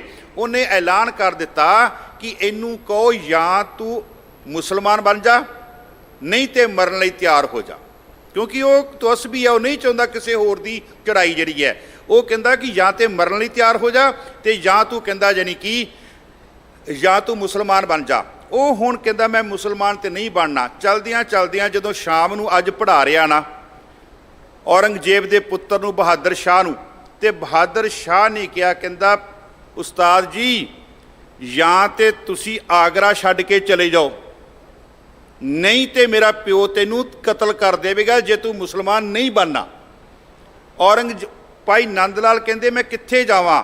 ਕਹਿੰਦੇ ਆਨੰਦਪੁਰ ਦੀ ਧਰਤੀ ਤੇ ਚਲਾ ਜਾ, ਉੱਥੇ ਆਨੰਦ ਦਾ ਮਾਲਕ ਕਹਿੰਦੇ ਧੰਨ ਧੰਨ ਗੁਰੂ ਗੋਬਿੰਦ ਸਿੰਘ ਆ, ਉਹਦੇ ਚਰਨਾਂ ਵਿੱਚ ਕਹਿੰਦੇ ਚਲਾ ਜਾ। ਇਹਦਾ ਮਤਲਬ ਕਿ ਔਰੰਗਜ਼ੇਬ ਤੇ ਉਹਦੇ ਪਰਿਵਾਰ, ਉਹਨਾਂ ਸਾਰਿਆਂ ਨੂੰ ਧੰਨ ਧੰਨ ਗੁਰੂ ਗੋਬਿੰਦ ਸਿੰਘ ਜੀ ਬਾਰੇ ਸਭ ਕੁਝ ਜਿਹੜਾ ਉਹ ਪਤਾ ਹੈ ਕਿ ਇਹਦੀ ਜਾਨ ਉੱਥੇ ਹੀ ਬਚ ਸਕਦੀ ਹੈ। ਉਹ ਉੱਥੋਂ ਚੱਲਿਆ, ਰਾਤ ਨੂੰ ਚੱਲਿਆ, ਦੌੜਿਆ ਤੇ ਆ ਕੇ ਆਨੰਦਪੁਰ ਧੰਨ ਧੰਨ ਗੁਰੂ ਗੋਬਿੰਦ ਸਿੰਘ ਜੀ ਮਹਾਰਾਜ ਦੇ ਚਰਨਾਂ ਵਿੱਚ ਆ ਗਿਆ।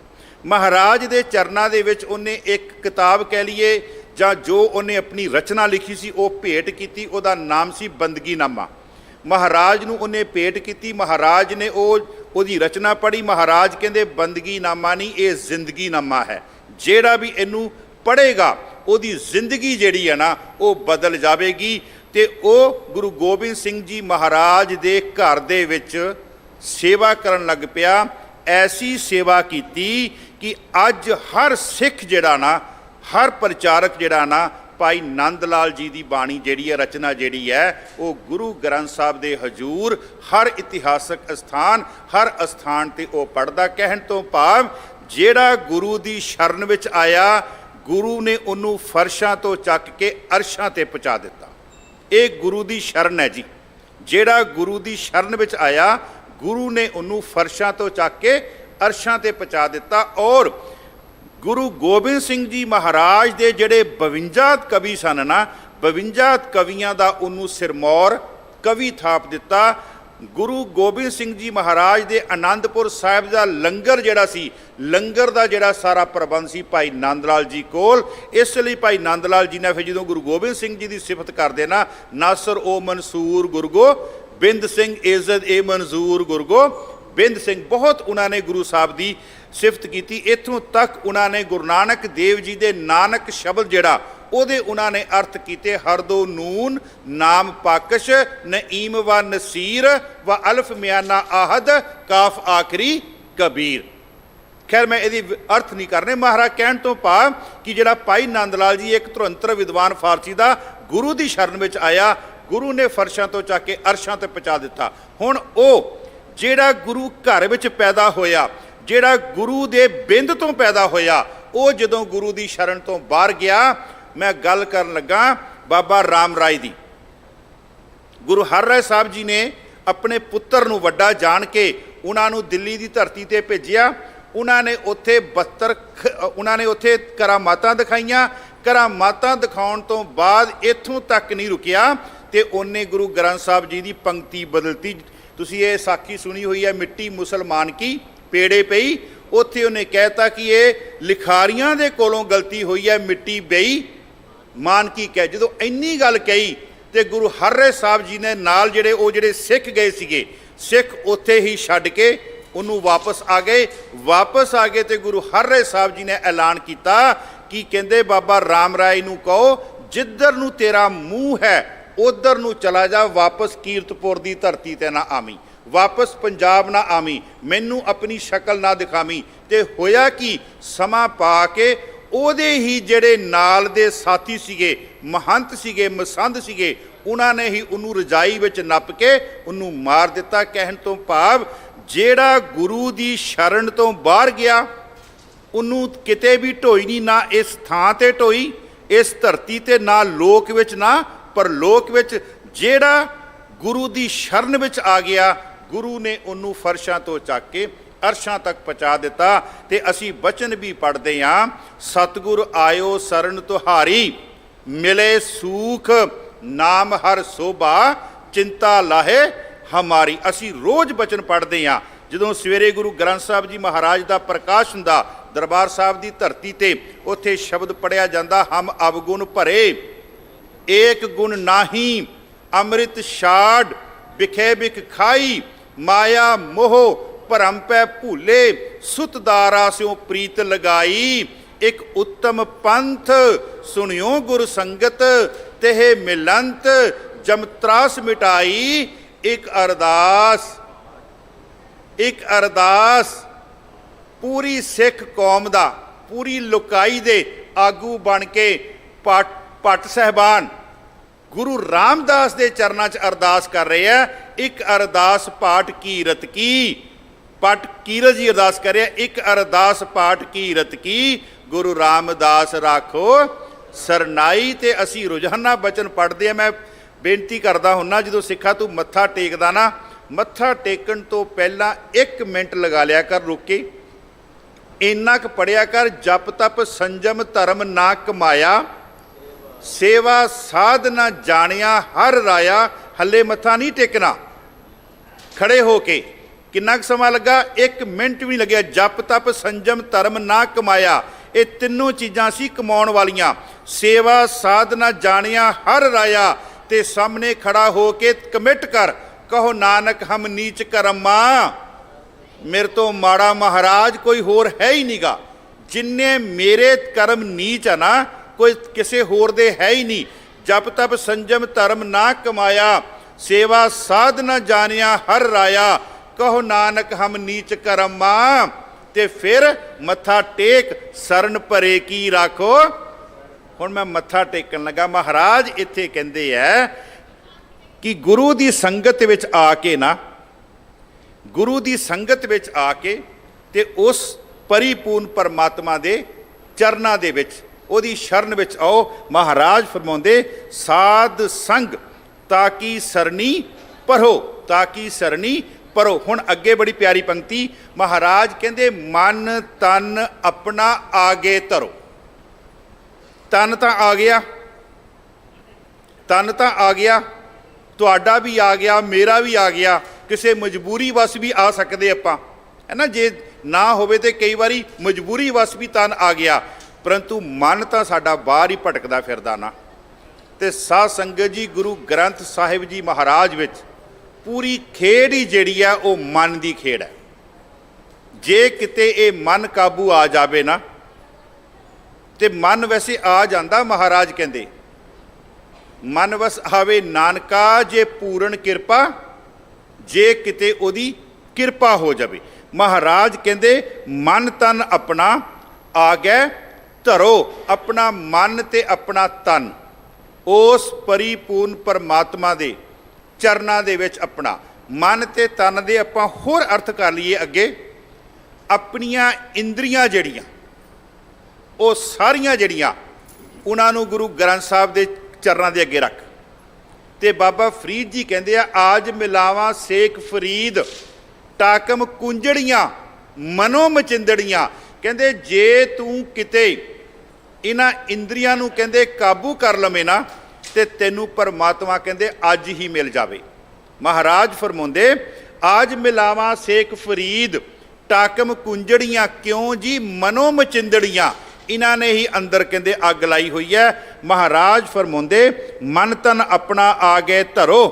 ਮਹਾਰਾਜ ਅੱਗੇ ਫਿਰ ਉਹੀ ਪੰਕਤੀ ਰਹਾਉ ਵਾਲੀ, ਅੰਮ੍ਰਿਤ ਨਾਮ ਪੀਵੋ ਮੇਰੇ ਭਾਈ, ਸਿਮਰ ਸਿਮਰ ਸਭ ਤਪਤ ਬੁਝਾਈ।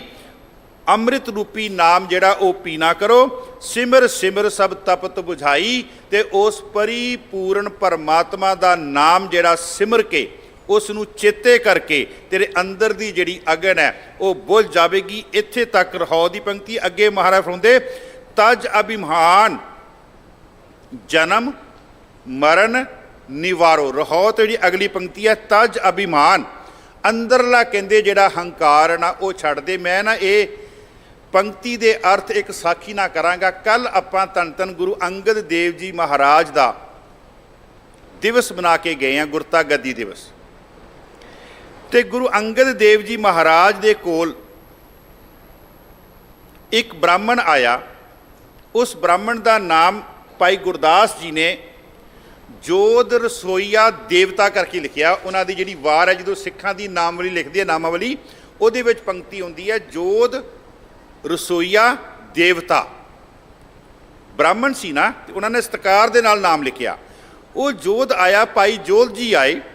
ਜਦੋਂ ਭਾਈ ਜੋਧ ਜੀ ਆਏ ਨਾ, ਤੇ ਆ ਕਰਕੇ ਜਦੋਂ ਉਹਨਾਂ ਨੇ ਧੰਨ ਧੰਨ ਗੁਰੂ ਅੰਗਦ ਦੇਵ ਜੀ ਮਹਾਰਾਜ ਜੀ ਦਾ ਪੂਰਾ ਜਿਹੜਾ ਖਡੂਰ ਸਾਹਿਬ ਦਾ ਆਪਾਂ ਕਹਿ ਲਈਏ ਕਿ ਸਿਧਾਂਤ ਦੇਖਿਆ, ਜਾਂ ਉੱਥੋਂ ਦਾ ਜੋ ਵੀ ਸੀਗਾ ਰਹਿਣ ਸਹਿਣ ਦੇਖਿਆ, ਤੇ ਉਹਦੇ ਮਨ ਵਿੱਚ ਆ ਗਿਆ ਕਿ ਮੈਨੂੰ ਇਸ ਜਗ੍ਹਾ 'ਤੇ ਪਰਮਾਤਮਾ ਦੀ ਪ੍ਰਾਪਤੀ ਹੋ ਸਕਦੀ ਹੈ। ਉਹਨੂੰ ਇਹ ਵਿਸ਼ਵਾਸ ਆ ਗਿਆ, ਕਿਉਂਕਿ ਉਹ ਸੱਚ ਦੀ ਭਾਲ ਵਿੱਚ ਸੀਗਾ। ਤੇ ਸੱਚ ਦੀ ਭਾਲ ਕਰਦਿਆਂ ਕਰਦਿਆਂ ਖਡੂਰ ਸਾਹਿਬ ਦੀ ਧਰਤੀ 'ਤੇ ਆਇਆ, ਤੇ ਉਹਨੂੰ ਯਕੀਨ ਹੋ ਗਿਆ ਕਿ ਇੱਥੇ ਮੈਨੂੰ ਸੱਚ ਦੀ ਪ੍ਰਾਪਤੀ ਹੋ ਸਕਦੀ ਹੈ, ਪਰਮਾਤਮਾ ਨਾਲ ਮੇਰਾ ਮਿਲਾਪ ਹੋ ਸਕਦਾ। ਤੇ ਆਇਆ ਤੇ ਆ ਕੇ ਲੰਗਰਾਂ ਦੀ ਸੇਵਾ, ਲੱਕੜਾਂ ਦੀ ਸੇਵਾ ਕਰਦਾ। ਹੁਣ ਜਦੋਂ ਲੱਕੜਾਂ ਦੀ ਸੇਵਾ ਕਰਦਾ, ਲੰਗਰਾਂ ਦੀ ਸੇਵਾ ਕਰਦਾ ਨਾ, ਅੰਦਰ ਉਹ ਜਿਹੜਾ ਬ੍ਰਾਹਮਣਪੁਣਾ ਸੀ ਨਾ, ਉਹ ਨਿਸ਼ੀਤ ਖਤਮ ਹੁੰਦਾ। ਜਦੋਂ ਸੇਵਾ ਕਰਨੀ, ਜੂਠੇ ਬਰਤਨ ਸਾਫ਼ ਕਰਨੇ ਜਾਂ ਲੱਕੜਾਂ ਦੀ ਸੇਵਾ ਕਰਨੀ, ਤੇ ਅੰਦਰਲਾ ਜਿਹੜਾ ਬ੍ਰਾਹਮਣਪੁਣਾ ਸੀ ਨਾ, ਬ੍ਰਾਹਮਣਵਾਦ ਸੀ ਨਾ, ਉਹ ਉੱਠ ਪੈਣਾ, ਤੂੰ ਬ੍ਰਾਹਮਣ, ਤੂੰ ਕਿਹੜੇ ਕੰਮਾਂ 'ਚ ਪਿਆ, ਤੂੰ ਕਿਹੜੇ ਕੰਮਾਂ 'ਚ ਪਿਆ। ਜੂਠੇ ਬਰਤਨ ਬ੍ਰਾਹਮਣ ਤੇ ਜਿਹੜਾ ਹੈਗਾ ਉਹ ਤੇ ਕਦੀ ਇਹ ਕੰਮ ਕਰਦਾ ਹੀ ਨਹੀਂਗਾ, ਤੂੰ ਕਿਹੜੇ ਕੰਮਾਂ 'ਚ ਪਿਆ, ਇਹ ਤੇ ਸ਼ੂਦਰਾਂ ਦਾ ਕੰਮ ਹੈ, ਤੇ ਹੋਰਨਾਂ ਦਾ ਕੰਮ ਹੈ। ਤੇ ਬੜਾ ਦੁਖੀ। ਤੇ ਜਦੋਂ ਲੰਗਰ ਛਕਣਾ, ਲੰਗਰ ਛਕਣ ਲੱਗਿਆ, ਜਦੋਂ ਸੰਗਤ ਪੰਗਤ ਵਿੱਚ ਬੈਠਣਾ, ਤੇ ਫਿਰ ਆ ਜਾਣਾ, ਤੂੰ ਕਿਹਨਾਂ ਦੇ ਨਾਲ ਬਹਿ ਕੇ ਲੰਗਰ ਛਕਦਾ ਪਿਆ, ਕੋਈ ਇੱਧਰ ਬੈਠਾ, ਕੋਈ ਸ਼ੂਦਰ ਬੈਠਾ, ਕੋਈ ਖੱਤਰੀ ਬੈਠਾ, ਕੋਈ ਵੈਸ਼ ਬੈਠਾ, ਕੋਈ ਹੋਰ ਬੈਠਾ, ਤੂੰ ਕਿਹਨਾਂ ਨਾਲ ਬਹਿ ਕੇ ਛਕਦਾ ਪਿਆ। ਉਹ ਅੰਦਰ ਦਾ ਜਿਹੜਾ ਬ੍ਰਾਹਮਣ ਪੁਣਾ ਸੀ ਨਾ, ਉਹ ਨਾ ਜਾਵੇ। ਬੜਾ ਦੁਖੀ ਹੋਇਆ, ਬੜਾ ਦੁਖੀ ਹੋਇਆ। ਤੇ ਉਹਨੇ ਫਿਰ ਕੀ ਕਰਨਾ ਸ਼ੁਰੂ ਕੀਤਾ, ਉਹਨੇ ਲੰਗਰ ਨਹੀਂ ਛਕਣਾ। ਲੰਗਰ ਛਕਣ, ਜਦੋਂ ਸੰਗਤ ਲੰਗਰ ਛਕਦੀ ਸੀ ਨਾ, ਉਸ ਸੰਗਤ ਦੀਆਂ ਜਿਹੜੀਆਂ ਜੂਠੀਆਂ ਪਤਲਾਂ ਹੁੰਦੀਆਂ ਸੀਗੀਆਂ, ਉਹ ਪਤਲਾਂ ਉਹਨੇ ਚੱਕਣੀਆਂ। ਉਹਨਾਂ ਦੇ ਵਿੱਚ ਜਿਹੜਾ ਥੋੜ੍ਹਾ ਬਹੁਤਾ ਲੰਗਰ ਪਿਆ ਹੋਣਾ ਨਾ, ਉਹ ਉਹਨੇ ਛਕਣਾ ਸ਼ੁਰੂ ਕਰ ਦਿੱਤਾ। ਉਹਨੇ ਛਕਣਾ ਸ਼ੁਰੂ ਕਰਤਾ, ਨਾਲੇ ਬੋਲਣਾ ਸ਼ੁਰੂ ਕਰਤਾ, ਜੂਠਿਆ ਤੈਨੂੰ ਮੈਂ ਝੂਠ ਹੀ ਖਵਾਵਾਂਗਾ। ਅੰਦਰਲੇ ਬ੍ਰਾਹਮਣਵਾਦ ਨੂੰ ਕਹਿੰਦਾ, ਝੂਠਿਆ ਮੈਂ ਤੈਨੂੰ ਝੂਠ ਹੀ ਖਵਾਵਾਂਗਾ। ਝੂਠਿਆ ਤੇਰਾ ਇਲਾਜ ਸਿਰਫ ਇਹੋ ਹੀ ਹੈ ਕਿ ਤੈਨੂੰ ਝੂਠ ਦੀ ਹੀ ਖੁਰਾਕ ਜਿਹੜੀ ਹੈ ਉਹ ਮਿਲੇਗੀ, ਝੂਠ ਦੀ ਹੀ ਦਵਾਈ ਜਿਹੜੀ ਹੈ ਉਹ ਤੈਨੂੰ ਮਿਲੇਗੀ। ਇਸ ਗੱਲ ਦਾ ਮਾਤਾ ਖੀਵੀ ਜੀ ਨੂੰ ਪਤਾ ਲੱਗਾ, ਜਿਸ ਨੂੰ ਬਾਣੀ ਵਿੱਚ ਕਿਹਾ ਗਿਆ, ਮਾਤਾ ਖੀਵੀ ਨੇਕ ਬਲਵੰਡ ਖੀਵੀ ਨੇਕ ਜਨ, ਜਿਸ ਬਹੁਤੀ ਸ਼ੌਪਤ ਰਾਲੀ, ਲੰਗਰ ਦੌਲਤ ਵੰਡੀਐ, ਰਸ ਅੰਮ੍ਰਿਤ ਖੀਰ ਘਿਆਲੀ, ਰਸ ਅੰਮ੍ਰਿਤ ਖੀਰ ਘਿਆਲੀ। ਮਾਤਾ ਖੀਵੀ ਜੀ ਨੂੰ ਜਦੋਂ ਪਤਾ ਲੱਗਾ, ਤੇ ਮਾਤਾ ਖੀਵੀ ਜੀ ਨੇ ਬਾਬਾ ਬੁੱਢਾ ਜੀ ਨਾਲ ਗੱਲ ਕੀਤੀ ਕਿ ਇਹ ਜੋਧ ਹੈ, ਸੇਵਾ ਬੜੀ ਕਰਦਾ, ਲੰਗਰਾਂ ਦੇ ਵਿੱਚ ਲੱਕੜਾਂ ਦੀ ਸੇਵਾ ਕਰਦਾ, ਹੋਰ ਸੇਵਾ ਕਰਦਾ, ਲੇਕਿਨ ਜਿਹੜਾ ਪ੍ਰਸ਼ਾਦਾ ਨਹੀਂ ਛਕਦਾ, ਸੰਗਤ ਦੀਆਂ ਜਿਹੜੀਆਂ ਜੂਠੀਆਂ ਪਤਲਾਂ, ਉਹਨਾਂ ਦੇ ਵਿੱਚ ਜਿਹੜਾ ਚੂਰਮਾ ਪਿਆ ਹੁੰਦਾ, ਥੋੜ੍ਹਾ ਬਹੁਤਾ ਜਿਹੜਾ ਬਚਿਆ, ਉਹਦੇ ਨਾਲ ਆਪਣਾ ਗੁਜ਼ਾਰਾ ਕਰਦਾ। ਇਹ ਗੱਲ ਚੱਲਦਿਆਂ ਚੱਲਦਿਆਂ ਨਾ ਧੰਨ ਧੰਨ ਗੁਰੂ ਅੰਗਦ ਦੇਵ ਜੀ ਮਹਾਰਾਜ ਜੀ ਦੇ ਕੋਲ ਪਹੁੰਚੀ ਆ। ਜਦੋਂ ਮਹਾਰਾਜ ਕੋਲ ਪਹੁੰਚੀ ਆ, ਇਤਿਹਾਸ ਇਹ ਲਿਖ ਰਿਹਾ, ਮੈਂ ਆਪਣੇ ਕੋਲੋਂ ਨਹੀਂ, ਇਤਿਹਾਸ ਲਿਖਦਾ, ਗੁਰੂ ਅੰਗਦ ਦੇਵ ਜੀ ਮਹਾਰਾਜ ਨੇ ਉਹਨੂੰ ਆਵਾਜ਼ ਮਾਰੀ, ਆਪਣੇ ਕੋਲ ਬਿਠਾਇਆ। ਤੇ ਜਦੋਂ ਮਹਾਰਾਜ ਨੇ ਪੁੱਛਿਆ ਨਾ ਕਿ ਭਾਈ ਜੋਧ ਤੂੰ ਲੰਗਰ ਕਿੱਥੋਂ ਛਕਦਾ, ਇੰਨੀ ਜਦੋਂ ਗੱਲ ਕਹੀ ਨਾ, ਤੇ ਗੁਰੂ ਅੰਗਦ ਦੇਵ ਜੀ ਮਹਾਰਾਜ ਦੀਆਂ ਅੱਖਾਂ ਜਿਹੜੀਆਂ ਸੇਜਲ ਹੋ ਗਈਆਂ। ਇਹ ਇਤਿਹਾਸ ਦੇ ਬੋਲ ਹੈ। ਗੁਰੂ ਅੰਗਦ ਦੇਵ ਜੀ ਮਹਾਰਾਜ ਦੀਆਂ ਅੱਖਾਂ ਇੰਨੀ ਗੱਲ ਪੁੱਛਦਿਆਂ ਪੁੱਛਦਿਆਂ ਸੇਜਲ ਹੋ ਗਈਆਂ। ਫਿਰ ਉਹਨੇ ਦੱਸਿਆ, ਕਹਿੰਦੇ ਮਹਾਰਾਜ ਮੈਂ ਤੁਹਾਨੂੰ ਕੀ ਦੱਸਾਂ, ਤੁਸੀਂ ਅੰਤਰਜਾਮੀ ਹੋ, ਘਟ ਘਟ ਕੇ ਅੰਤਰ ਕੀ ਜਾਣਤ, ਭਲੇ ਬੁਰੇ ਕੀ ਪੀਰ ਪਛਾਨਤ। ਤੁਸੀਂ ਤਾਂ ਸਾਰਾ ਕੁਝ ਅੰਦਰ ਦੀਆਂ ਜਾਣਨ ਵਾਲੇ ਹੋ, ਮੈਂ ਆਪ ਜੀ ਨੂੰ ਕੀ ਆਪਣੀ ਅਵਸਥਾ ਬਿਆਨ ਕਰਾਂ। ਉੱਥੇ ਫਿਰ ਧੰਨ ਧੰਨ ਗੁਰੂ ਅੰਗਦ ਦੇਵ ਜੀ ਮਹਾਰਾਜ ਨੇ ਉਹਦੇ ਸਿਰ ਦੇ ਉੱਪਰ ਹੱਥ ਰੱਖਿਆ, ਬਖਸ਼ਿਸ਼ ਰੂਪੀ ਹੱਥ ਰੱਖਿਆ। ਤੇ ਜਦੋਂ ਹੱਥ ਰੱਖਿਆ ਨਾ, ਤੇ ਫਿਰ ਕੀ ਹੋਇਆ? ਕਰ ਮਸਤਕ ਹੱਥ ਧਰ, ਵਿੱਚੋਂ ਮਾਰ ਕੱਢੀਆਂ। ਉਹ ਜਿਹੜਾ ਸੀ ਨਾ ਅੰਦਰ ਹਉਮੈ ਦਾ ਜਿਹੜਾ ਸੀਗਾ, ਅਭਿਮਾਨ ਦਾ ਜਿਹੜਾ ਕੀੜਾ ਸੀਗਾ, ਉਹ ਮਹਾਰਾਜ ਨੇ ਅੰਦਰੋਂ ਖਿੱਚ ਕੇ ਬਾਹਰ ਕੱਢ ਦਿੱਤਾ। ਮਹਾਰਾਜ ਨੇ ਆਪਣੀ ਜਿਹੜੀ ਦ੍ਰਿਸ਼ਟੀ ਹੈ ਨਾ, ਦਿਵ ਦ੍ਰਿਸ਼ਟੀ ਜਿਹੜੀ ਹੈ ਨਾ, ਉਹ ਉਹਦੇ ਤੇ ਪਾਈ। ਔਰ ਵੈਸੇ ਮੈਂ ਇੱਕ ਬੇਨਤੀ ਕਰਾਂ, ਗੁਰੂ ਅੰਗਦ ਦੇਵ ਜੀ ਮਹਾਰਾਜ ਦੇ ਤੁਸੀਂ ਸਵਈਏ ਪੜੋ, ਜਾ ਕੀ ਦ੍ਰਿਸ਼ਟ ਅੰਮ੍ਰਿਤ ਧਾਰ, ਕਾਲਖ ਖੰਨ ਉਤਾਰ।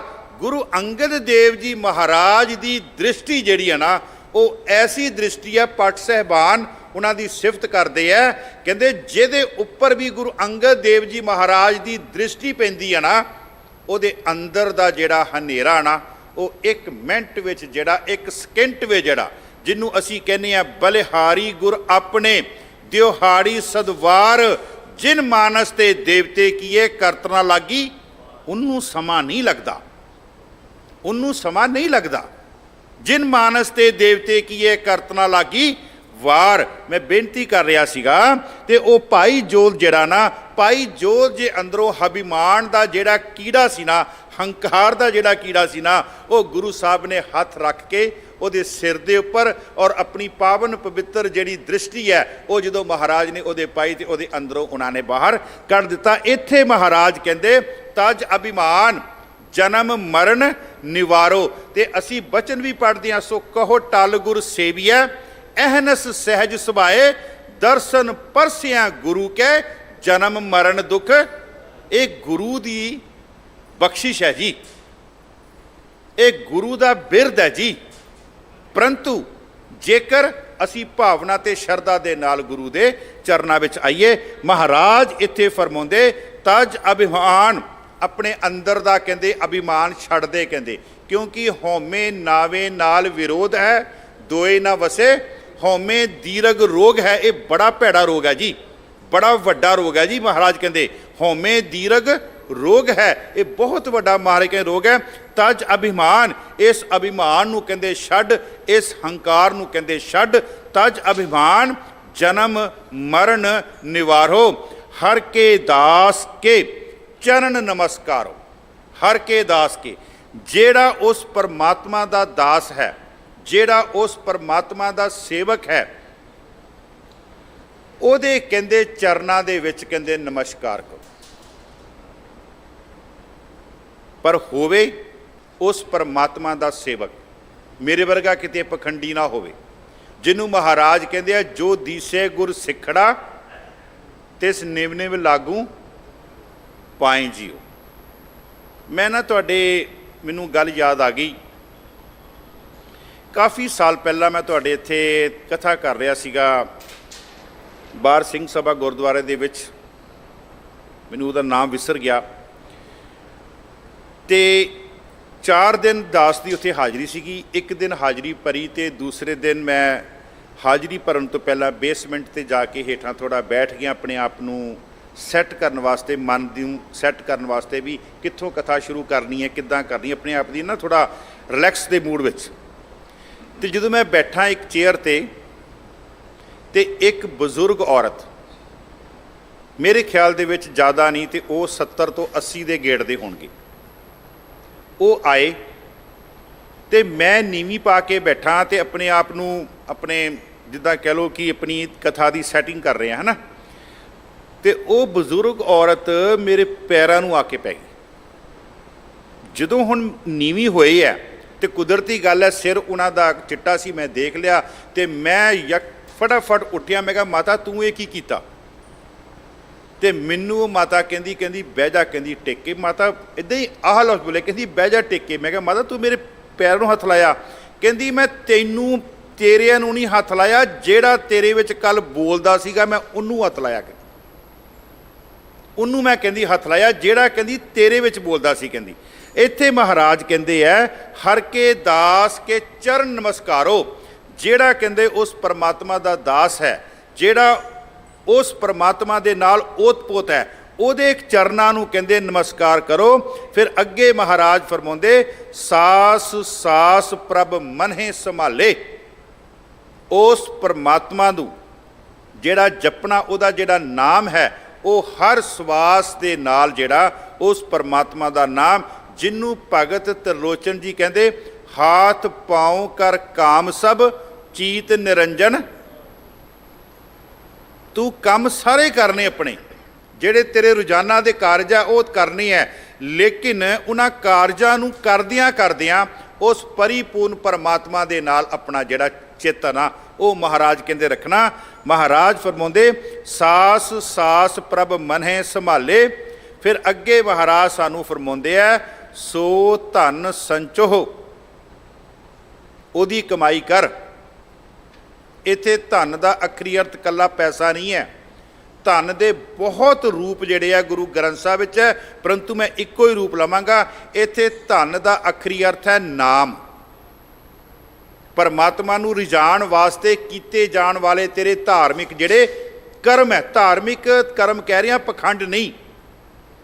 ਮਹਾਰਾਜ ਕਹਿੰਦੇ ਸੋ ਧਨ ਸੰਚੋਹ, ਉਹਦੀ ਕਹਿੰਦੇ ਕਮਾਈ ਕਰ, ਉਹਨੂੰ ਕਹਿੰਦੇ ਸੰਭਾਲ, ਜੋ ਚਾਲੈ ਨਾਲੇ। ਤੇ ਅਸੀਂ ਪੜ੍ਹਦੇ ਹਾਂ ਸਾਡੇ ਨਾਲ ਕੀ ਜਾਣਾ, ਜਹ ਮਾਤ ਪਿਤਾ ਸੁਤ ਪੀਤ ਨਾ ਭਾਈ, ਮਨ ਊਹਾ ਨਾਮ ਤੇਰੇ ਸੰਗ ਸਹਾਈ। ਨਾਮ ਦੀ ਕਮਾਈ ਸਾਧ ਸੰਗਤ ਜੀ ਉਹ ਸਾਡੇ ਨਾਲ ਜਾਣੀ ਹੈ। ਸੋ ਤਨ ਸੰਚੋਹ ਜੋ ਚਾਲੈ ਨਾਲੇ, ਤਿਸੇ ਪ੍ਰਾਪਤ ਜਿਸ ਮਸਤਕ ਭਾਗ, ਤਿਸ ਹੈ ਪ੍ਰਾਪਤ ਜਿਸ ਮਸਤਕ ਭਾਗ। ਮੈਂ ਨਾ ਆਖਰੀ ਪੰਕਤੀ ਦੀ ਵਿਚਾਰ ਕਰਨ ਤੋਂ ਪਹਿਲਾਂ ਭਾਈ ਸਾਹਿਬ ਜੀ ਨੇ ਨਾ, ਸਿੰਘ ਸਾਹਿਬ ਜੀ ਨੇ ਇੱਕ ਬੜੀ ਪਿਆਰੀ ਗੱਲ ਹਰ ਰੋਜ਼ ਵੈਸੇ ਤੇ ਦੁਹਰਾਉਂਦੇ ਆ ਕਿ ਘਰਾਂ ਦੇ ਵਿੱਚ ਗੁਰਮੁਖੀ ਜਿਹੜੀ ਆ ਉਹ ਬੋਲਿਆ ਕਰੋ। ਦੇਖੋ ਸਿੱਖ ਨੇ ਹਰ ਸਮੇਂ ਦਾ ਹਾਣੀ ਬਣਨਾ ਹੈ, ਇਹਦੇ ਵਿੱਚ ਕੋਈ ਸ਼ੱਕ ਵਾਲੀ ਗੱਲ ਨਹੀਂ। ਲੇਕਿਨ ਜਦੋਂ ਸਿੱਖ ਨੂੰ ਮਿਲਦਾ ਉਸ ਸਮੇਂ, ਘੱਟੋ ਘੱਟ ਉਸ ਸਮੇਂ ਜਿਹੜੀ ਗੱਲਬਾਤ ਹੈ ਉਹ ਆਪਣੀ ਭਾਸ਼ਾ ਦੇ ਵਿੱਚ ਕੀਤੀ ਜਾਵੇ। ਆਪਣੇ ਘਰ ਦੇ ਵਿੱਚ, ਘਰ ਤੋਂ ਬਾਹਰ, ਗੁਰਦੁਆਰਾ ਸਾਹਿਬ ਜਾਂ ਕਿਤੇ ਬਾਜ਼ਾਰ ਦੇ ਵਿੱਚ ਜਦੋਂ ਸਿੱਖ ਨੂੰ ਮਿਲਦਾ, ਉਹਦੀ ਆਪਸੀ ਜਿਹੜੀ ਗੱਲਬਾਤ ਹੈ। ਦੇਖੋ ਜੇਕਰ ਇੱਕ ਮਾਂ ਖੜੀ ਹੈ ਤੇ ਇੱਕ ਮਾਸੀ ਖੜੀ ਹੈ, ਜੇ ਅਸੀਂ ਮਾਂ ਨੂੰ ਛੱਡ ਕੇ ਮਾਸੀ ਨੂੰ ਮੱਥਾ ਟੇਕ ਦੇਵਾਂਗੇ ਪਹਿਲਾਂ, ਤੇ ਮਾਂ ਦੇ ਮਨ ਵਿੱਚ ਕੀ ਆਵੇਗਾ ਤੁਸੀਂ ਆਪ ਹਿਸਾਬ ਲਾ ਲਓ। ਇੱਕ ਛੋਟੀ ਜਿਹੀ ਉਦਾਹਰਣ ਹੈ, ਮੈਂ ਇਹ ਨਹੀਂ ਕਹਿੰਦਾ ਕਿ ਮਾਸੀ ਨੂੰ ਮੱਥਾ ਨਾ ਟੇਕੋ, ਪਰੰਤੂ ਮੈਂ ਨਾਲ ਇਹ ਕਹਾਂਗਾ ਸਭ ਤੋਂ ਪਹਿਲਾ ਸਤਿਕਾਰ ਆਪਣੀ ਮਾਂ ਦਾ ਕਰੋ। ਮਾਸੀ ਦਾ ਸਤਿਕਾਰ ਵੀ ਕਰਨਾ ਹੈ, ਜਿਹੜੀਆਂ ਸਾਡੀਆਂ ਦੂਸਰੀਆਂ ਭਾਸ਼ਾਵਾਂ ਉਹ ਸਿੱਖ ਨੇ ਸਿੱਖਣੀਆਂ, ਲੇਕਿਨ ਪਹਿਲੀ ਜਿਹੜੀ ਸਾਡੀ ਹੈ ਉਹ ਮਾਂ ਹੈ। ਮਹਾਰਾਜ ਕੇ ਇਸ ਲਈ ਮਾਂ ਬੋਲੀ ਦਾ ਸਤਿਕਾਰ ਵੱਧ ਤੋਂ ਵੱਧ, ਔਰ ਗੁਰਮੁਖੀ ਜਿਹੜੀ ਹੈ, ਕਿਉਂਕਿ ਗੁਰਮੁਖੀ ਪੜ੍ਹਾਂਗੇ ਨਾ ਤੇ ਤਾਂ ਹੀ ਅਸੀਂ ਗੁਰੂ ਗ੍ਰੰਥ ਸਾਹਿਬ ਦੀ ਗੋਦੀ ਵਿੱਚ ਆ ਕੇ ਬੈਠ ਸਕਦੇ ਹਾਂ। ਮਹਾਰਾਜ ਫਰਮਾਉਂਦੇ ਹਨ, ਮਹਾਰਾਜ ਫਰਮਾਉਂਦੇ ਤਿਸੇ ਪ੍ਰਾਪਤ ਜਿਸ ਮਸਤਕ ਭਾਗ। ਇਹ ਨਾਮ ਦੀ ਪ੍ਰਾਪਤੀ ਸਿਰਫ ਤੇ ਸਿਰਫ ਉਹਨਾਂ ਨੂੰ ਹੋਵੇਗੀ ਜਿਨ੍ਹਾਂ ਦੇ ਕਹਿੰਦੇ ਮਸਤਕ ਦੇ ਭਾਗ ਹਨ। ਮਸਤਕ ਦੇ ਭਾਗ ਬਣਾਉਣ ਵਾਸਤੇ ਗੁਰੂ ਘਰ ਆਉਣਾ ਪਵੇਗਾ, ਮੱਥਾ ਟੇਕਣਾ ਪਵੇਗਾ, ਤੇ ਗੁਰੂ ਐਸਾ ਸਮਰੱਥ ਹੈ ਉਹ ਸਾਡੇ ਮਸਤਕ ਦੇ ਭਾਗ ਜਿਹੜੇ ਆ ਉਹ ਬਦਲ ਦੇਵੇਗਾ। ਅਸੀਂ ਇੱਕ ਬਚਨ ਪੜ੍ਹਦੇ ਹਾਂ, ਚਰਨ ਸ਼ਰਨ ਗੁਰ ਏਕ ਪੈਂਡਾ ਜਾਏ ਚਲ। ਇਹ ਸਿੱਖਾ ਤੇਰਾ ਕਰਮ ਹੈ, ਸਤਿਗੁਰ ਕੋਟ ਪੈਂਡਾ ਆਗੇ ਹੋਏ ਲੇਤ ਹੈ। ਇਹ ਗੁਰੂ ਦੀ ਬਖਸ਼ਿਸ਼ ਹੈ, ਇਹ ਗੁਰੂ ਨੇ ਤੇਰੇ ਕਰਮ ਇੱਦਾਂ ਬਦਲਣੇ, ਸ਼ੁਰੂਆਤ ਤੈਨੂੰ ਕਰਨੀ ਪੈਣੀ। ਮਹਾਰਾਜ ਫਰਮਾਉਂਦੇ ਤਿਸੇ ਪ੍ਰਾਪਤ ਜਿਸ ਮਸਤਕ ਭਾਗ। ਇਹ ਜੋ ਨਾਮ ਦੀ ਪ੍ਰਾਪਤੀ ਹੈ ਉਹਨਾਂ ਨੂੰ ਹੋਵੇਗੀ ਜਿਨ੍ਹਾਂ ਦੇ ਮਸਤਕ ਦੇ ਭਾਗ। ਕਹੋ ਨਾਨਕ ਤਾਕੀ ਚਰਨੀ ਲਾਗ। ਜਿਨ੍ਹਾਂ ਨੂੰ ਨਾਮ ਦੀ ਪ੍ਰਾਪਤੀ ਹੋਈ ਹੈ, ਜਿਹੜੇ ਨਾਮ ਦੇ ਨਾਲ ਜੁੜੇ ਹੈ, ਜਿਹੜੇ ਉਸ ਪਰਮਾਤਮਾ ਦਾ ਹੀ ਰੂਪ ਹੋਏ ਹੈ, ਉਹਨਾਂ ਦੇ ਚਰਨੀ ਲਾਗ। ਤੇ ਮੈਂ ਬੇਨਤੀ ਕਰਾਂ, ਮੈਨੂੰ ਤੇ ਇਸ ਵੇਲੇ ਸਿਰਫ ਗੁਰੂ ਗ੍ਰੰਥ ਸਾਹਿਬ ਜੀ ਮਹਾਰਾਜ ਦਿਖਾਈ ਦੇ ਰਹੇ ਹਨ। ਗੁਰੂ ਗ੍ਰੰਥ ਸਾਹਿਬ ਜੀ ਮਹਾਰਾਜ ਇਕੱਲੇ ਦਿਖਾਈ ਦੇ ਰਹੇ। ਉਹਨਾਂ ਦੇ ਚਰਨਾਂ ਦੇ ਵਿੱਚ ਆ ਕੇ ਡੰਡੌਤ ਬੰਦਨ ਕਰ, ਤਰਲਾ ਕਰ, ਜੋਦੜੀ ਕਰ। ਕਹੋ ਨਾਨਕ ਮਹਾਰਾਜ ਕਹਿੰਦੇ ਤਾਕੀ ਚਰਨੀ ਲਾ। ਗੁਰੂ ਗ੍ਰੰਥ ਸਾਹਿਬ ਦੇ ਚਰਨਾਂ ਨਾਲ ਜੁੜੀਏ। ਇੰਨੀਆਂ ਕੁ ਬੇਨਤੀਆਂ ਪ੍ਰਵਾਨ ਕਰਨੀਆਂ, ਹੋਈਆਂ ਭੁੱਲਾਂ ਚੁੱਕਾਂ ਖਿਮਾ ਕਰਨੀਆਂ। ਗੁਰਦੁਆਰਾ ਸਾਹਿਬ ਦੀ ਪ੍ਰਬੰਧਕ ਕਮੇਟੀ ਦਾ ਤਹਿ ਦਿਲੋਂ ਧੰਨਵਾਦ। ਇੱਥੋਂ ਦੇ ਸਿੰਘ ਸਾਹਿਬ, ਭਾਈ ਸਾਹਿਬ ਜੀ, ਭਾਈ ਰਣਜੀਤ ਸਿੰਘ ਜੀ ਦਾ ਤਹਿ ਦਿਲੋਂ ਧੰਨਵਾਦ। ਗੁਰੂ ਗ੍ਰੰਥ ਸਾਹਿਬ ਜੀ ਮਹਾਰਾਜ ਦਾ ਕੋਟ ਕੋਟ ਧੰਨਵਾਦ। ਵਿਚਾਰ ਕਰਦਿਆਂ ਏਕ ਨਹੀਂ ਅਨੇਕਾਂ ਗਲਤੀਆਂ ਹੋ ਗਈਆਂ, ਗਲਤੀਆਂ ਦਾਸ ਦੀ ਝੋਲੀ ਵਿੱਚ ਪਾ ਦੇਣੀਆਂ। ਅਗਰ ਕੋਈ ਗੱਲ ਚੰਗੀ ਲੱਗੇ ਤੇ ਉਹ ਆਪ ਲੈ ਜਾਣੀ। ਵਾਹਿਗੁਰੂ ਜੀ ਕਾ ਖਾਲਸਾ, ਵਾਹਿਗੁਰੂ ਜੀ ਕੀ ਫਤਿਹ।